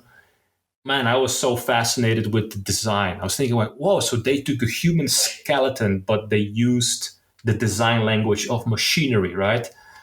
Very, very fascinating. So that could also be a good example that really stuck with me for a long time as a good example that really also became part of our pop culture, right? Like the Terminator T-800. Yeah, that's solid design. Yeah. Awesome. And one design in particular I also want to mention is that you also worked on, if I'm not mistaken, on their recent Sonic movie, the Sonic 2. Is that correct? Yes. And how did that opportunity came by? And, how was the experience, working with a team there? It was, well, first of all, I was, of course, very flattered, and it was very nice that the director, Mr. Fowler, the director, he emailed me. He saw my work on ArtStation, and he said that, my works, they probably would be a very good fit for what they are developing, and that they would need some help with the Robotnik mecha. And after I worked on that for a while, they also wanted me to do a final shot for the interior. So I had the chance to end design the mech and then do a final shot for the interior scene of a laboratory that will showcase. Oh, spoilers! So I'll, if you didn't watch the movie, so sorry. But I was responsible for the mecha, the robot, the Robotnik mecha. Then the end scene, which was like an underground lab, will not spoil more. And there was this 3D blockout also provided by the guys over at the NPC. And then the studio wanted me to do another concept overpaint on top of that. So I did some painterly explorations on that as well. So yeah, very fun experience. I was not working directly with the team because I was working remotely.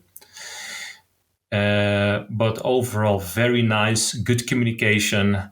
And the only thing that I wish I had more influence over is the Robotnik mecha design itself. When you look at the earlier sketches, I was really going crazy with the forms, and I was like introducing new main shapes to the overall design language. But later they said that, well, the model that they already have, they kind of have to abide to it. So let's work with the limitations that we have, while still infusing some of my style. That's what they wanted, and that's what I had to abide to. And I think it turned out good, and overall, very, very good experience. Yeah, it was a good example. Also, a very good example of a good working relationship. Yeah, professional people. They knew what they wanted, straightforward, no miscommunication. We didn't waste time on unnecessary stuff. Straight to the point, very professional. Yeah. All right, awesome. And by the way, I'm just wondering, since I think it was 3D, they needed the concepts for the 3D modelers to make that for the animation. Did they also need multiple angles for the mecha, or they just needed just basic concepts, and they would just go off with that? I provided them with multiple angles, yes. Oh, interesting. Because they did provide me also with a 3D model that they already had, which I then tweaked to my 2D sketch. And then I went back to 2D sketch on top of my tweaked 3D model. So it was, again, like hybrid concepting, right? I was working with assets that they provided while kind of designing on top of it to deliver what they needed.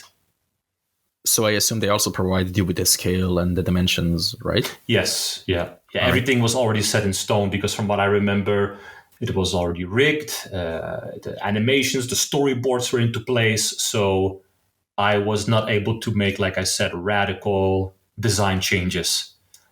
But yeah, I was very pleased to see that the movie did employ the final design that is actually seen in the concept art. So yeah, it's very cool. And there's one thing I also forgot to ask you when I asked you about your structure of your pipeline. Do you also, when you're doing the 3D blockout, do you also set the scale with like a human mannequin before you start drawing, or because the scale is really important, obviously. Like, or do you eyeball the scale? Yeah, you're right. Maybe it's a good thing that I should start doing that. But because I work in such a organic kind of way, like by the time that I move in 3D, I already have something done in 2D, and I can already immerse myself what the scale is. I do add a scale factor at my final presentation to let the audience know what the scale factor is. Whereas for myself, I don't use proper dimensions, and I don't put a dude next to it to be always sure what I kind of... you might say it that I feel it based on my experience, I guess, that I obtained, without sounding too arrogant, I guess. Yeah. So. Yeah. And also one very important question I need to ask you. Do 3D artists who see your work and get inspired to do 3D practices of them, do they have permission to do that? Of course, when they post it, they will also, of course, credit the concept artist. That's how normally everyone does. But I was wondering, I just want to say, while we're on the podcast, speaking, I just want to say for anyone who's also listening that they might be interested in that, do they have the permission to do that? Yeah, as long as they credit. Of course, that's a very natural thing. There's no problem, and as long as they don't sell it as their own product. And if they want to sell it, then it would be cool if they let me know, so there are some royalties. But I'm sure that some people are not doing it. First of all, I am always super flattered and honored when I get a message that someone wants to, there are a lot of people that message, I'm doing the school project for my final assessment, and I want to make a 3D model based on your concept. Very flattering experience.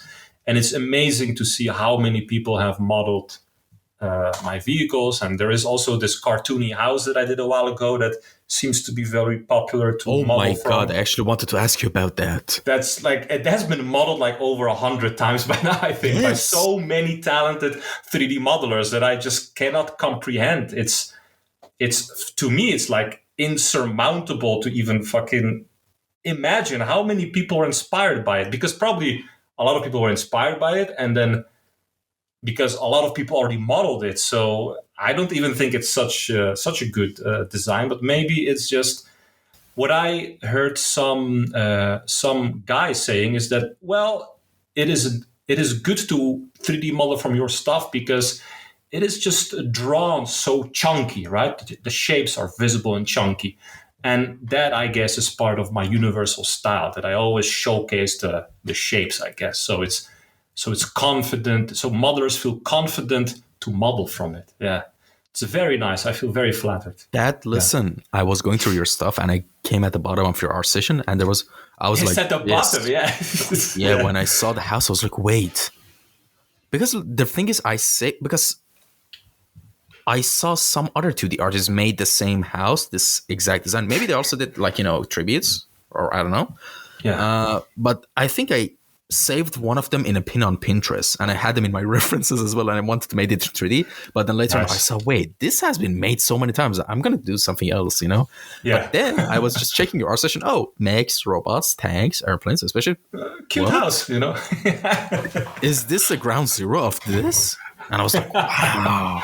Ground zero. Yeah. It's like I found the Easter egg in a video game. Like, that's how it feels, Yeah.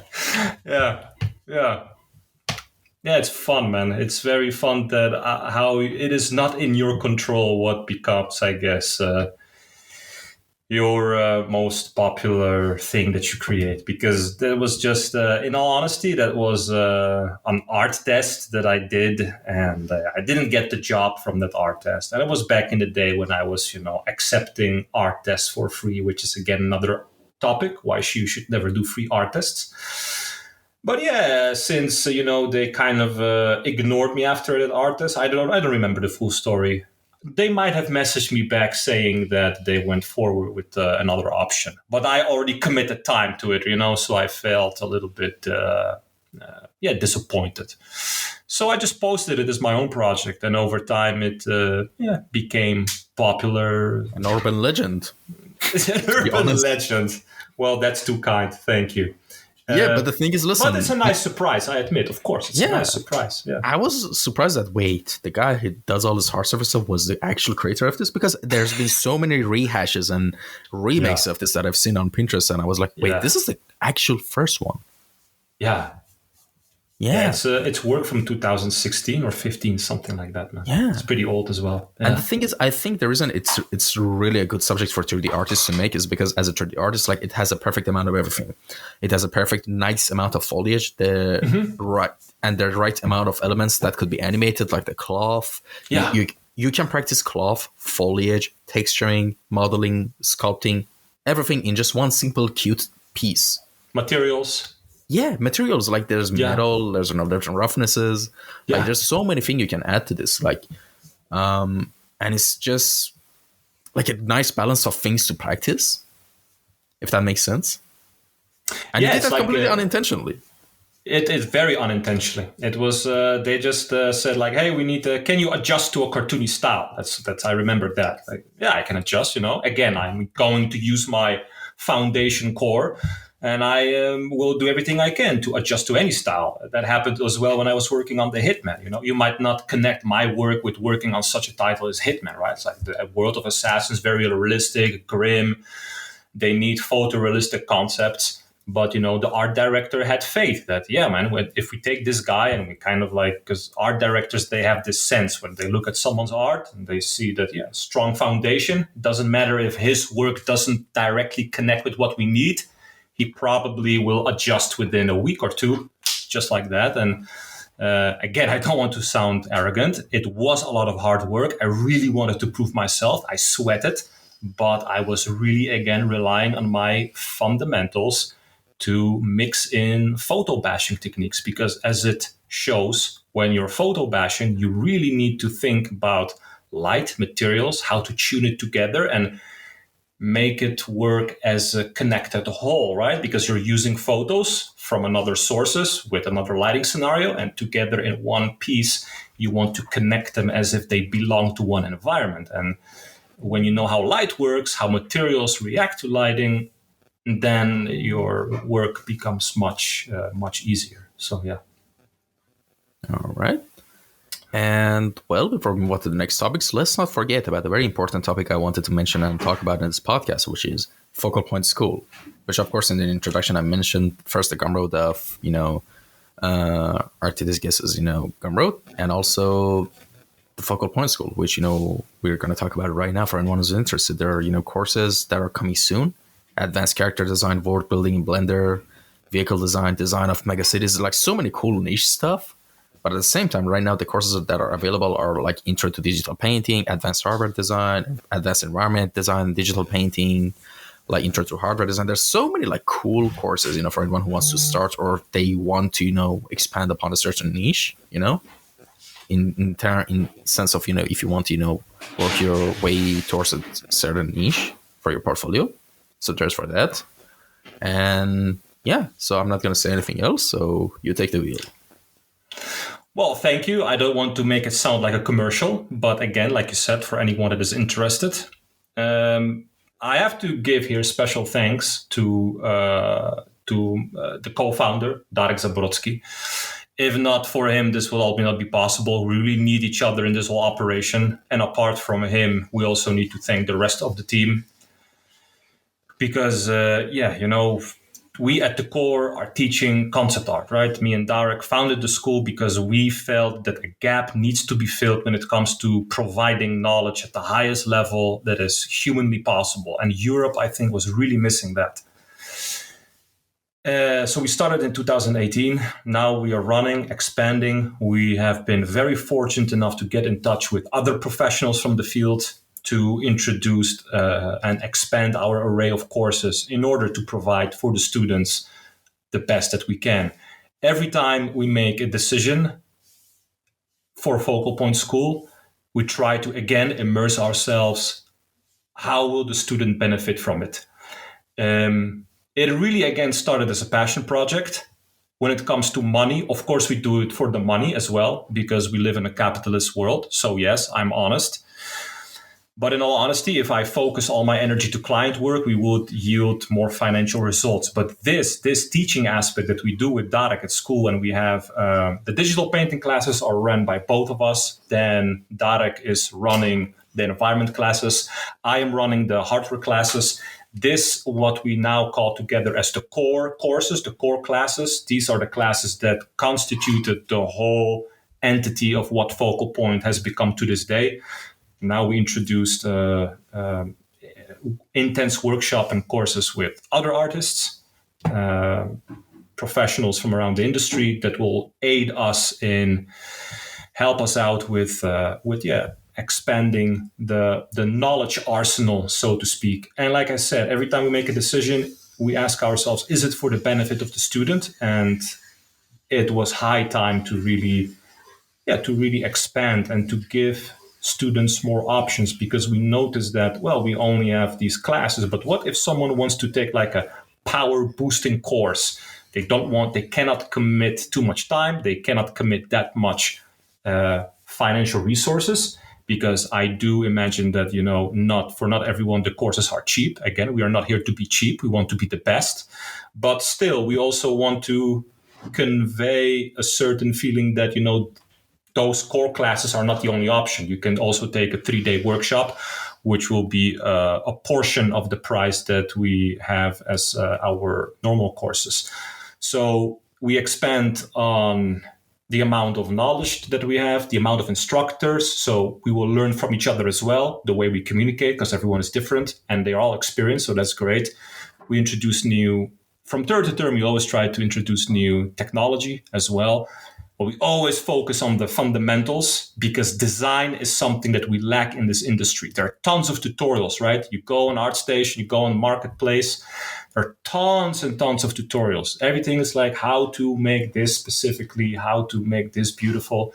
But is there actually a tutorial about design philosophy? Probably very hard to find because it's, of course, very, very hard to teach. This is our main mission at Focal Point School. Fundamental skills, design, together with the trendy aspects of what makes a concept artist stand out.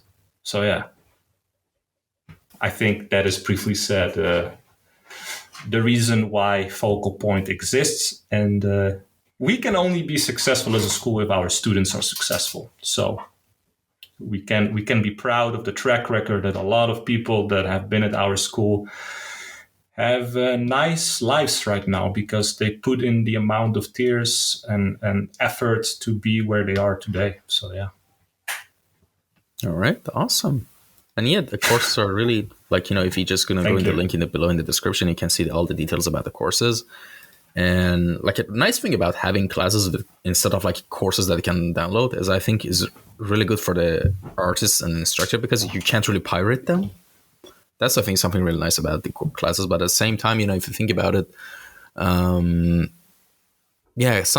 it has its own pros and cons when you have classes versus, courses. Courses, unfortunately, can get pirated, which I'm not going to lie. And I'm not going to try to sound like a saint. When I was in Iran, I had to pirate courses or softwares, everything. I understand that. Two things. First, the economy was really bad that, if you want to pay for like even a $30 course, we had to, for $30, we can eat a lot in Iran. That's all I'm going to say. Like a lot. Yeah, like I understand that too. And the second, even if we want to pay for it, we couldn't because of the sanctions. So that was really shitty. Yep. Even a lot of online games sanction Iran, or even what's happening with Russia. Do you know if that's still the case, by the way? Yes, that's still the case. Yeah, okay. Yeah. In Iran, it just keeps getting worse because of the whole, I don't want to get into too much politics, but the whole political situation is really messed up, the relationship with Iranian government and, West. Because of the whole... All this politicking really is sometimes able to close down knowledge exchange, which hampers creativity on a global scale. Look how many people there might be, like you said, in a country like Iran, and Iran having a beautiful history. It has a lot of artists. Right? One of the biggest civilizations, and now disconnected from the rest of the world, unfortunately. It's like, and the weird thing is, Iran, compared to like a lot of other countries, I'm not biased by the way or anything, but compared to Turkey, Egypt, Saudi Arabia, UAE, it has the per capita, I think it has a lot of per average. I don't know why they say capita. I don't even know what capita means. Why did I say that? Whatever. See, I call myself out on my own bullshit. Don't think I'm just some moron rambling. But the honest point communication, is, right? Yeah, misinput. Yeah. Yeah. Like basically, on average, the amount of artists that are in Iran is really crazy, both traditional and digital. A lot of talent, a lot of skill being potentially closed off and isolated for I think no reason. Yep. Because again, if you take a distance from Earth and you look at from Mars, if you like use the Curiosity rover to look back at Earth, we're this blue blimp. That's what I often think about, and we do all this bickering between us. Stupid, man. Such a waste. But I mean, it doesn't affect just art; it affects every industry. Everything, yeah. I'm again here as well biased because I'm perhaps only looking at my own industry, but like you said, it is affecting probably every industry on a multifaceted level. Yeah, of course. Yeah. But to get back to my point, I think the good thing about classes, I really prefer classes myself because you actually have to, because you pay to buy a course, your monkey brain kind of lets you let off the hook. You procrastinate. And it's fine. Like if things happen in life, I'm doing a course for a year and I still haven't finished it and I'm still trying. And because I can't get the time, or not the time, but the problem is the energy and the mental energy for it to actually continue the tutorials. Yeah. But at the same time, when it's a class, it doesn't matter what your mode is. You have to show up or you miss the class. Exactly. I like to think about classes that way, Yeah. Because you have to show up. Very good point. you have to communicate with the teachers, whether it's online or, by the way, the classes are both on site or online. But I doubt not many Polish people listen to my podcast, so that'd be kind of redundant to mention. But a lot of people are coming to Poland to be with us. Oh, actually, it's part of EU. Yeah, you're right. And we get people from outside of the EU as well, man. Wait, that's a good point. We really stand, like you said, it's a good point that I forgot to mention, even though, I'm the co-founder of the school. But yeah, I would always recommend people to come over, be in touch with us, communicate with us, communicate with your peers on site, work together as a wolf pack, because you make the most out of it when you're working together. I think that's how we evolved to be the most efficient, to work in a group. Alone in a forest, you will not survive. Alone in a pack, 5 of you in a forest, probability of you surviving is better. And of course, in a modern world, we don't need to work in a pack. But if you work in a pack, even in our modern world, you're ahead of your competition. Like, it's unbelievable. Like, why? This is like the kind of what I talk with Tarek about as well. Like, why aren't there more concept art friends? I'm not saying that we don't exist and that we don't hold as a pack, but somehow I feel the lackluster effect that why wouldn't we form a solid pack of artists, right? That really communicate well with each other, give each other honest critique, communication. This is really something that we try to channel to our students. Work together, become friends. You're together on a journey. Yeah, you might be competition for each other at some point.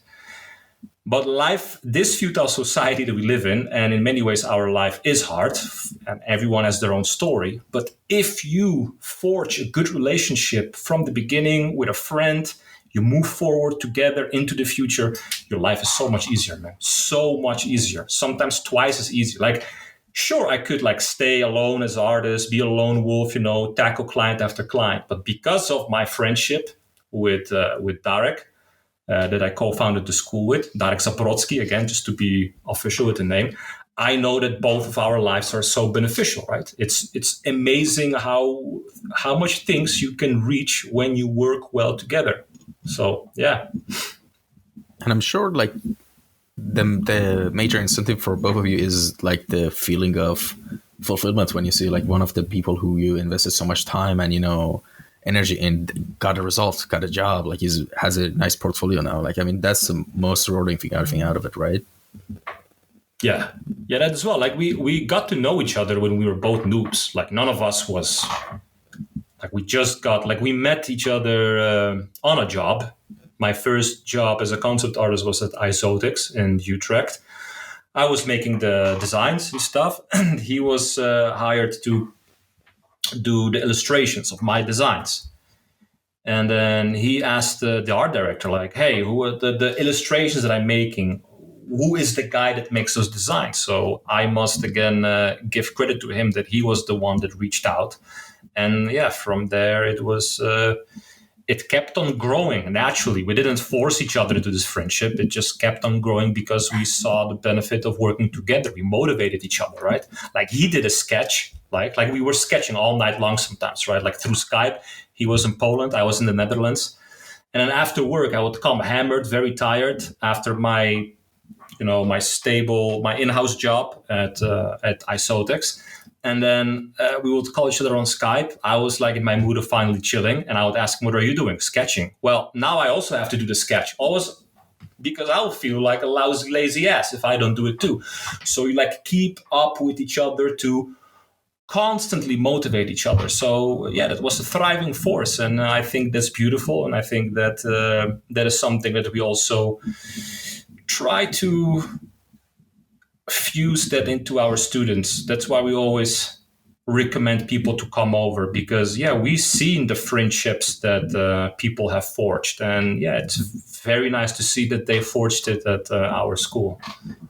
So all right, and there's a lot of things that I think that should be really promoted and encouraged, to be the staple of the culture of this industry. One of the things that I've seen that is good is to an extent that's been going on is on Twitter. People usually have a certain level of interaction and communication with each other in the art community as a whole, globally. So that's nice. But I think if you want to get like really cool results, as you said, like you can be a pack alone and Yeah. survive, but if you just bring a bunch of people together and make a pack, you Yeah. can, and just sparks could fly, and just you could feed off of each other's like energy, and come up with cool ideas and maybe do something So amazing, collaboratively. man. But Yeah. I don't know, like there's, I guess it's a personality thing as well. From what I've seen, most artists are usually introverted. I wouldn't That's really. true. Yeah, that's a very good point. Yeah. Yeah, I really don't define myself as introvert or extrovert, but I guess I'm a more on the extrovert side, to be honest. But I'm really always down, and I think it's cool to make team projects and do collaborative things, all the time. But a lot of people are not like that. A lot of people just don't vibe like that. I don't know, and that's okay as well. But if you really want to see those cool things happen, you gotta help each other climb up, if that makes sense. Very well said, Ramtin. Yeah. And I think I have to agree here with you as well that most artists are introverted. That's one of the reasons why we are not able to lay strong negotiations. We are not able to strike good deals when we accept a job. That is also maybe another topic, but the conversation flows good. So we go from topic to topic. But yeah, we are introverts, man. I'm an introvert too.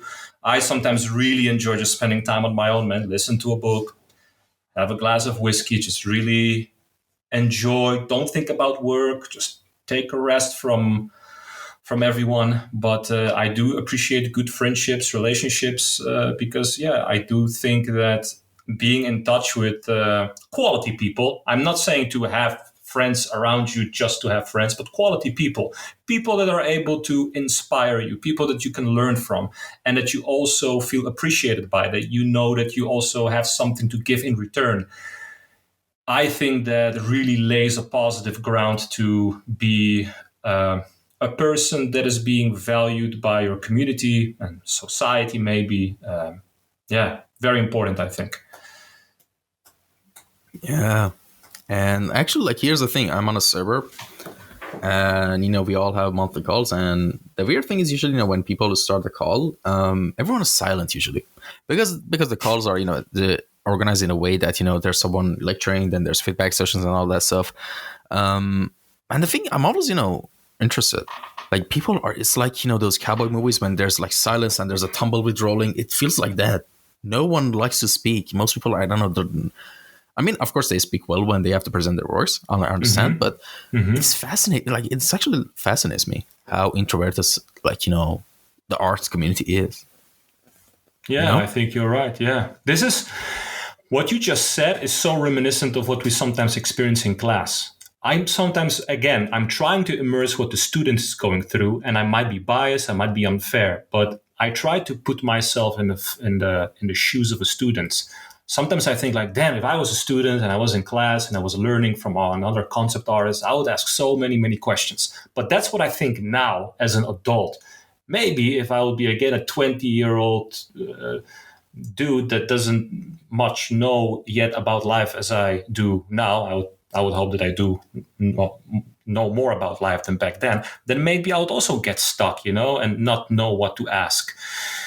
But I think it is very okay to be introverted. And I think that the natural progress of developing out of that introverted spectrum is to genuinely start a conversation. Like, for example, how we're doing right now, right? Like, you approach me, I know that you're giving me a platform. Okay, cool. But I always decide to have the most honest communication, and not everyone might agree with what I say, what you say, but I think honest communication is the best communication. Don't be afraid, because if you speak the truth, if you speak honestly, then there is no reason to be silent. There is no reason to stay quiet. Just share your ideas genuinely and be honest, and that will move you slowly out of being shy and introverted, I guess. Yeah. What would you say you are? Are you more than introverted or extroverted? Because you are running a podcast, you're talking to tons of people. So by default, you might think that you are extroverted, no? That's actually like something I've been thinking about. Like, and have you seen that 16 personality type, test? I heard about it, never took it. But the thing is, I'm kind of like skeptical about these definitions and labels, you know? Because Exactly, like grouping, right? It's very hard yeah, to like like. I've done this test in the past couple of years, and every time I usually get different results. Yeah, Because I guess my personality. I mean, till you're deaf, your personality keeps changing. I guess. I mean, I don't know. For some people, don't. I don't know. Like for me, it does. Like I change a lot. Like from even 1 week or 1 day or a couple of hours till the other couple of hours before that. Like I'm quite tumultuous, to be honest. But just to stay on track, in some instances, in some aspects I'm really introverted. In some aspects, I'm really extroverted.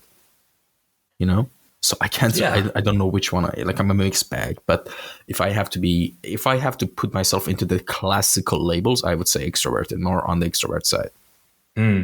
Yeah. And yeah, like I've always been the one who encouraged, making teams and do projects, but usually I would be the one who would carry the whole project, and no one would just, people would slack off or just do nothing. Or I don't know. Like I guess I'm an extrovert. I don't know.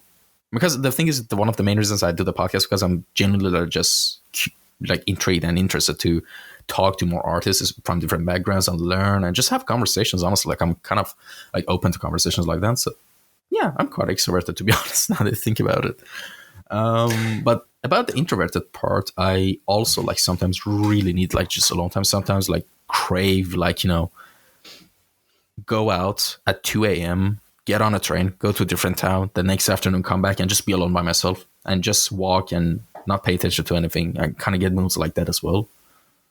Yeah. Yeah. Nice. Like you said, I think so that curiosity aspect, the fact that you have a podcast, the curiosity aspect, you're curious about artists, talking to them, that automatically moves you towards being an extrovert. You're not an extrovert for the sake of being an extrovert.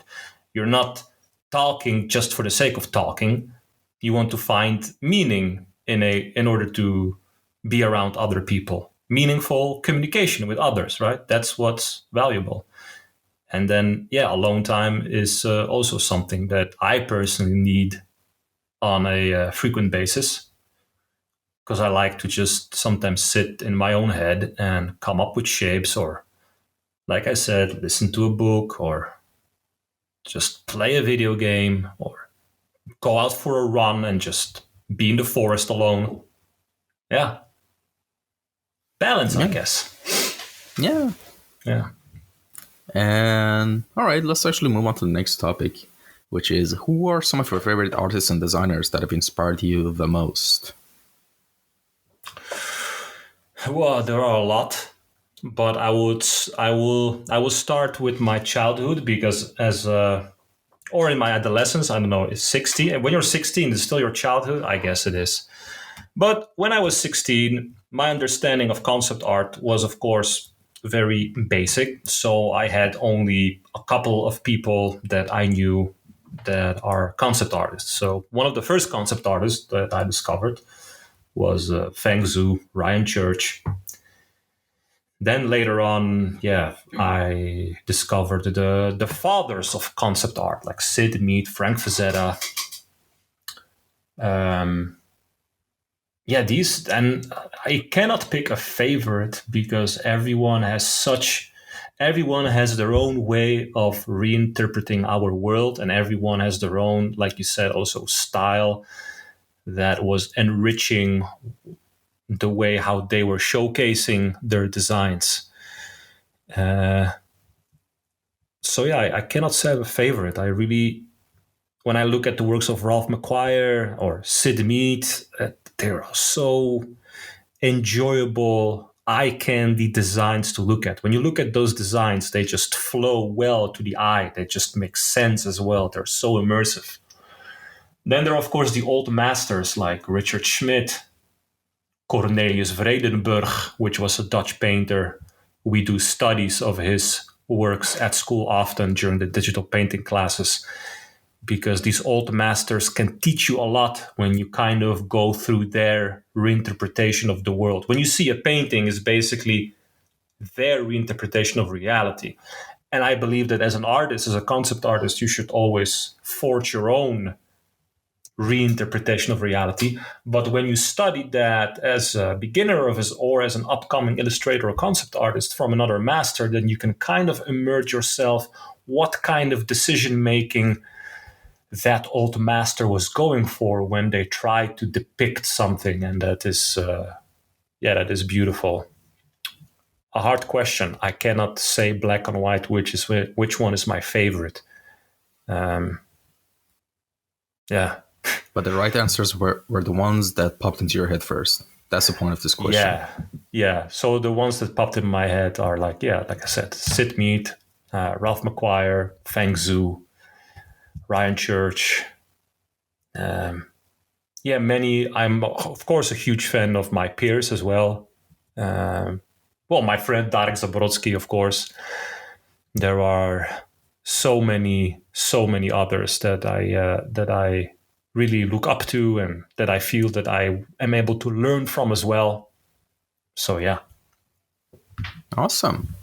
And what are you working on right now that you can tell us about? What kind of project is it? I mean, of course, if there's NDAs involved, which 99% of the time there is, we can skip right this question. But if there's any personal projects you're working on that you can tell us about, Commercial projects, with all honesty, I didn't have any commercial projects as of this year.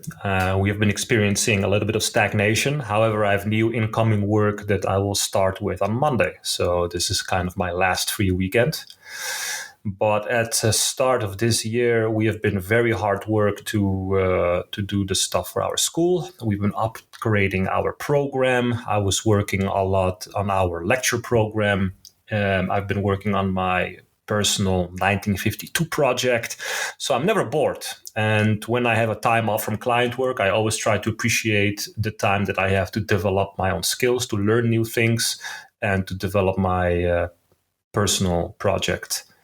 The last big thing, the last commercial project, however, that I worked on almost till the end of December of last year was when I was working with Amazon Games. They are working on this totally new IP. And again, I was super flattered and honored to design a huge chunk of that world. Unfortunately, I cannot say more about it, but it was an amazing experience. And I ended up designing a lot for them. So I cannot wait until that sees the light of the day. Yeah. Awesome. And I mean, till now, we've talked a lot about art. Yeah, how long have we been talking, actually? It's 2 hours and 7 minutes and 10 seconds, 11 seconds. That's how it is, man. 12 seconds and going. Yeah. So till then, we've been, since then, we've been talking a lot about art and, industry and blah, blah, blah, all that stuff, But now I want to ask you a completely non-art related question. What area beside the area you're working on right now, which is, of course, in the realms of art and design and all that, would you be interested to explore and learn in the future that is completely non-art related? Like completely non-art related, right? Like it could be a skill you want to learn. It could be something you want to do. It could be like, just something, anything, like any objective ambitions, like aspirations you have that are completely non-art related, Completely disconnected from what I'm currently doing, you mean?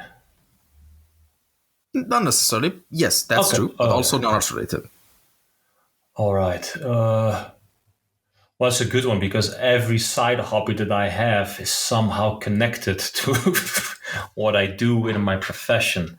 All right, we can. Well, I like making scale models from time to time when I have the time, especially World War II vehicles. I also like spending, when it's summer, I love spending time in nature. I try to do that, but I should be better at it because I appreciate it every time more that I do spending time outside. I like to go for fishing.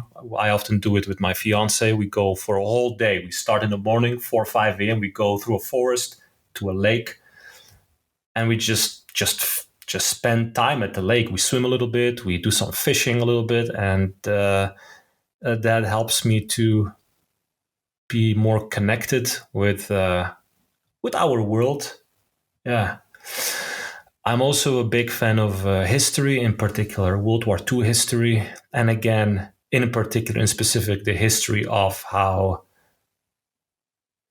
vehicles have been evolving since the last 100 years. So again, that's really connected to my job. I also like cars. Very cliche, I know, but I like going through the evolution of what constitutes a pleasing design of a car. So again, that is connected to what I do. What else is there maybe that is not connected? Well, I like moving around. I like sports. I like to go to the gym. I like the feeling of feeling exhausted. I enjoy that feeling a lot. Yeah, I think that's it. I like to All right. listen to books. I try to read them sometimes, but I find that when I listen to an audiobook, I'm able to focus better. I'm right now going through all the Witcher books. I'm now reading through the Tower of the Swallow, which is I think the 6th book. Yeah. And then on my to-do list is to read Frank Herbert's books, Dune. which I think Dune is really ahead of its time. I find it so fascinating that he built a world where the main event is already taking place 10,000 years after the war with AI. Fucking amazing, man. And that the whole world building is based on top of this religion. And one of the commandments is that thou shalt not make a machine in the likeness of a human mind. The first time I read that, sent some chills down my spine, because I think we find ourselves again in a similar stage when we're going to regulate AI only if something drastic happens. But let's hope I'm wrong. I'm Like for example, yeah. like for example, a lot of people are saying that we should make really fucked up, like, videos of politicians with Sora AI, so politicians could start taking action to regulate the AI. Yeah. Yeah, it's like, That's one example. it's a very good example what you just said. Yeah, like you watch now a video, you don't know if it's the truth.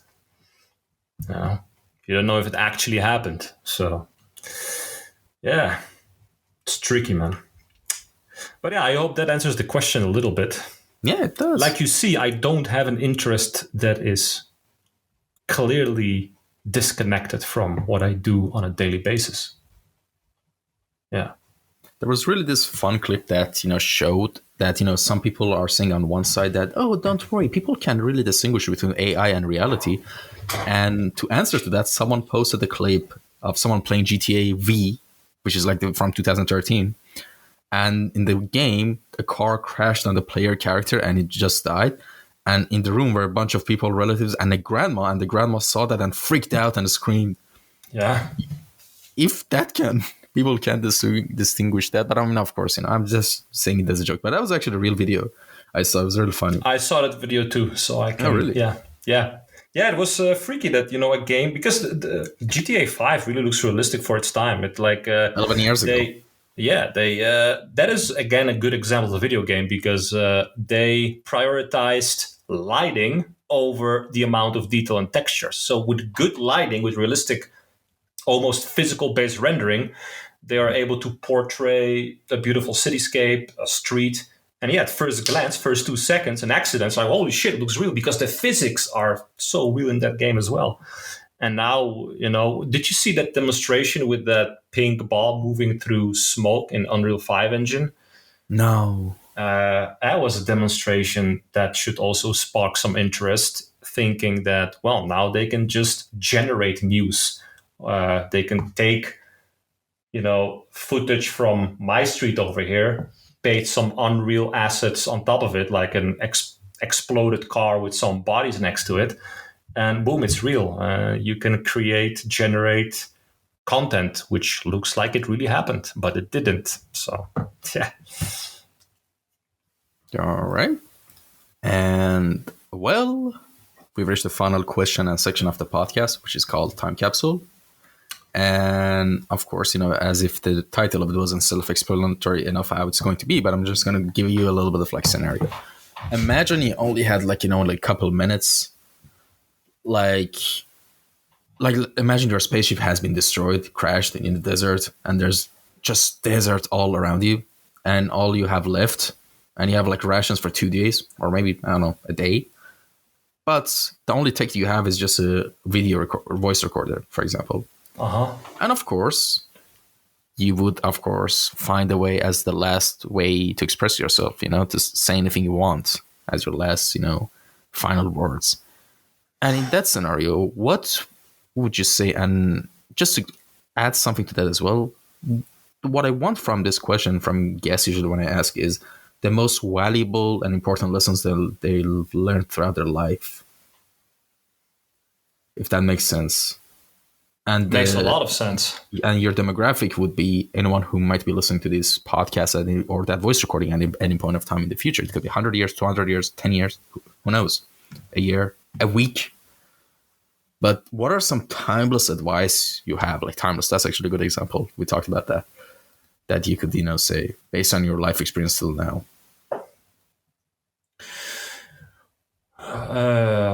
Yeah. Be honorable. What I mean by that, honorable, try to always speak the truth towards the people that you hold dear. Try to love them the best you can, respect them, value them, because you never know when is the last moment you see them. But again, those things that I just mentioned are only possible if you're healthy. If you're not healthy, it's very difficult to be all of the above. It's very difficult to be honorable. It's very difficult to love someone, to respect someone if you don't have the health, because health is your body, is your own vessel that you portray yourself into this world. And the more you invest in your health, the better it probably will be for you and for those who you hold dear. Try to find meaning in your life rather than searching for happiness. There's nothing wrong with the emotion of happiness. We all are people, human beings. We live because we are emotional. But chasing happiness might be futile. Chase meaning instead, and happiness will always be a byproduct of that. Yeah. That's all, but that's only what I think. And lying, again, I learned it the hard way. It might give you a short-time solution. Long-term, it doesn't pay off well. When you're lying, you're also kind of numbing your own consciousness and your own awareness, like giving away your thinking to machines that we talked about earlier. So being truthful, being creative, keep thinking, invest in your health. Strong body is a strong mind. That's what I believe. Yeah. Solid advice, honestly. I'm trying. Thank you. Yeah, that's pretty good. Well, thank you so much for coming by and taking your time off. Like, I think today's Saturday. Is that correct? It's Saturday, yeah. Your weekend. What time is it in Turkey right now? It's 10:39 p.m. Yeah. What time Thank is it? Thank you so much for having me and for this conversation. My pleasure. It was really my pleasure. Very good talk. It was my pleasure as well. Yeah, of course. What time is it now in Poland, by the way? 8:39 p.m. Sorry.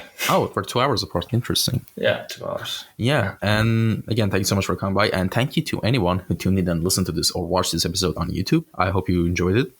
And as always, leave a comment down below if you have any comments, suggestions, or critiques or anything. And by the way, where can people contact you if they had any questions? Is their Instagram account okay? Yeah, it's totally fine. Yeah. All right, awesome. There you have it, folks. That's it. I hope you enjoyed this episode. Thank you so much, My pleasure. And all right, by the way, today was March 9th, and God knows when I'm going to edit and upload this, because this was the 13th episode I've recorded in the past 10 days, and I haven't edited any of them. And I have another one tomorrow morning, so I have to sleep early. Like after this, I have to sleep till an hour later.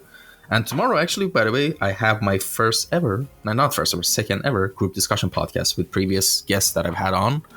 So I had 3 of those, lined up for this month. And yeah, so stay tuned for that. And those will probably get edited much sooner because they are like kind of different, separate from the format of one-on-one discussions. And I'm not going to do editing on them so much. I'm just going to record them with OBS on Discord call, and that's it, to be honest.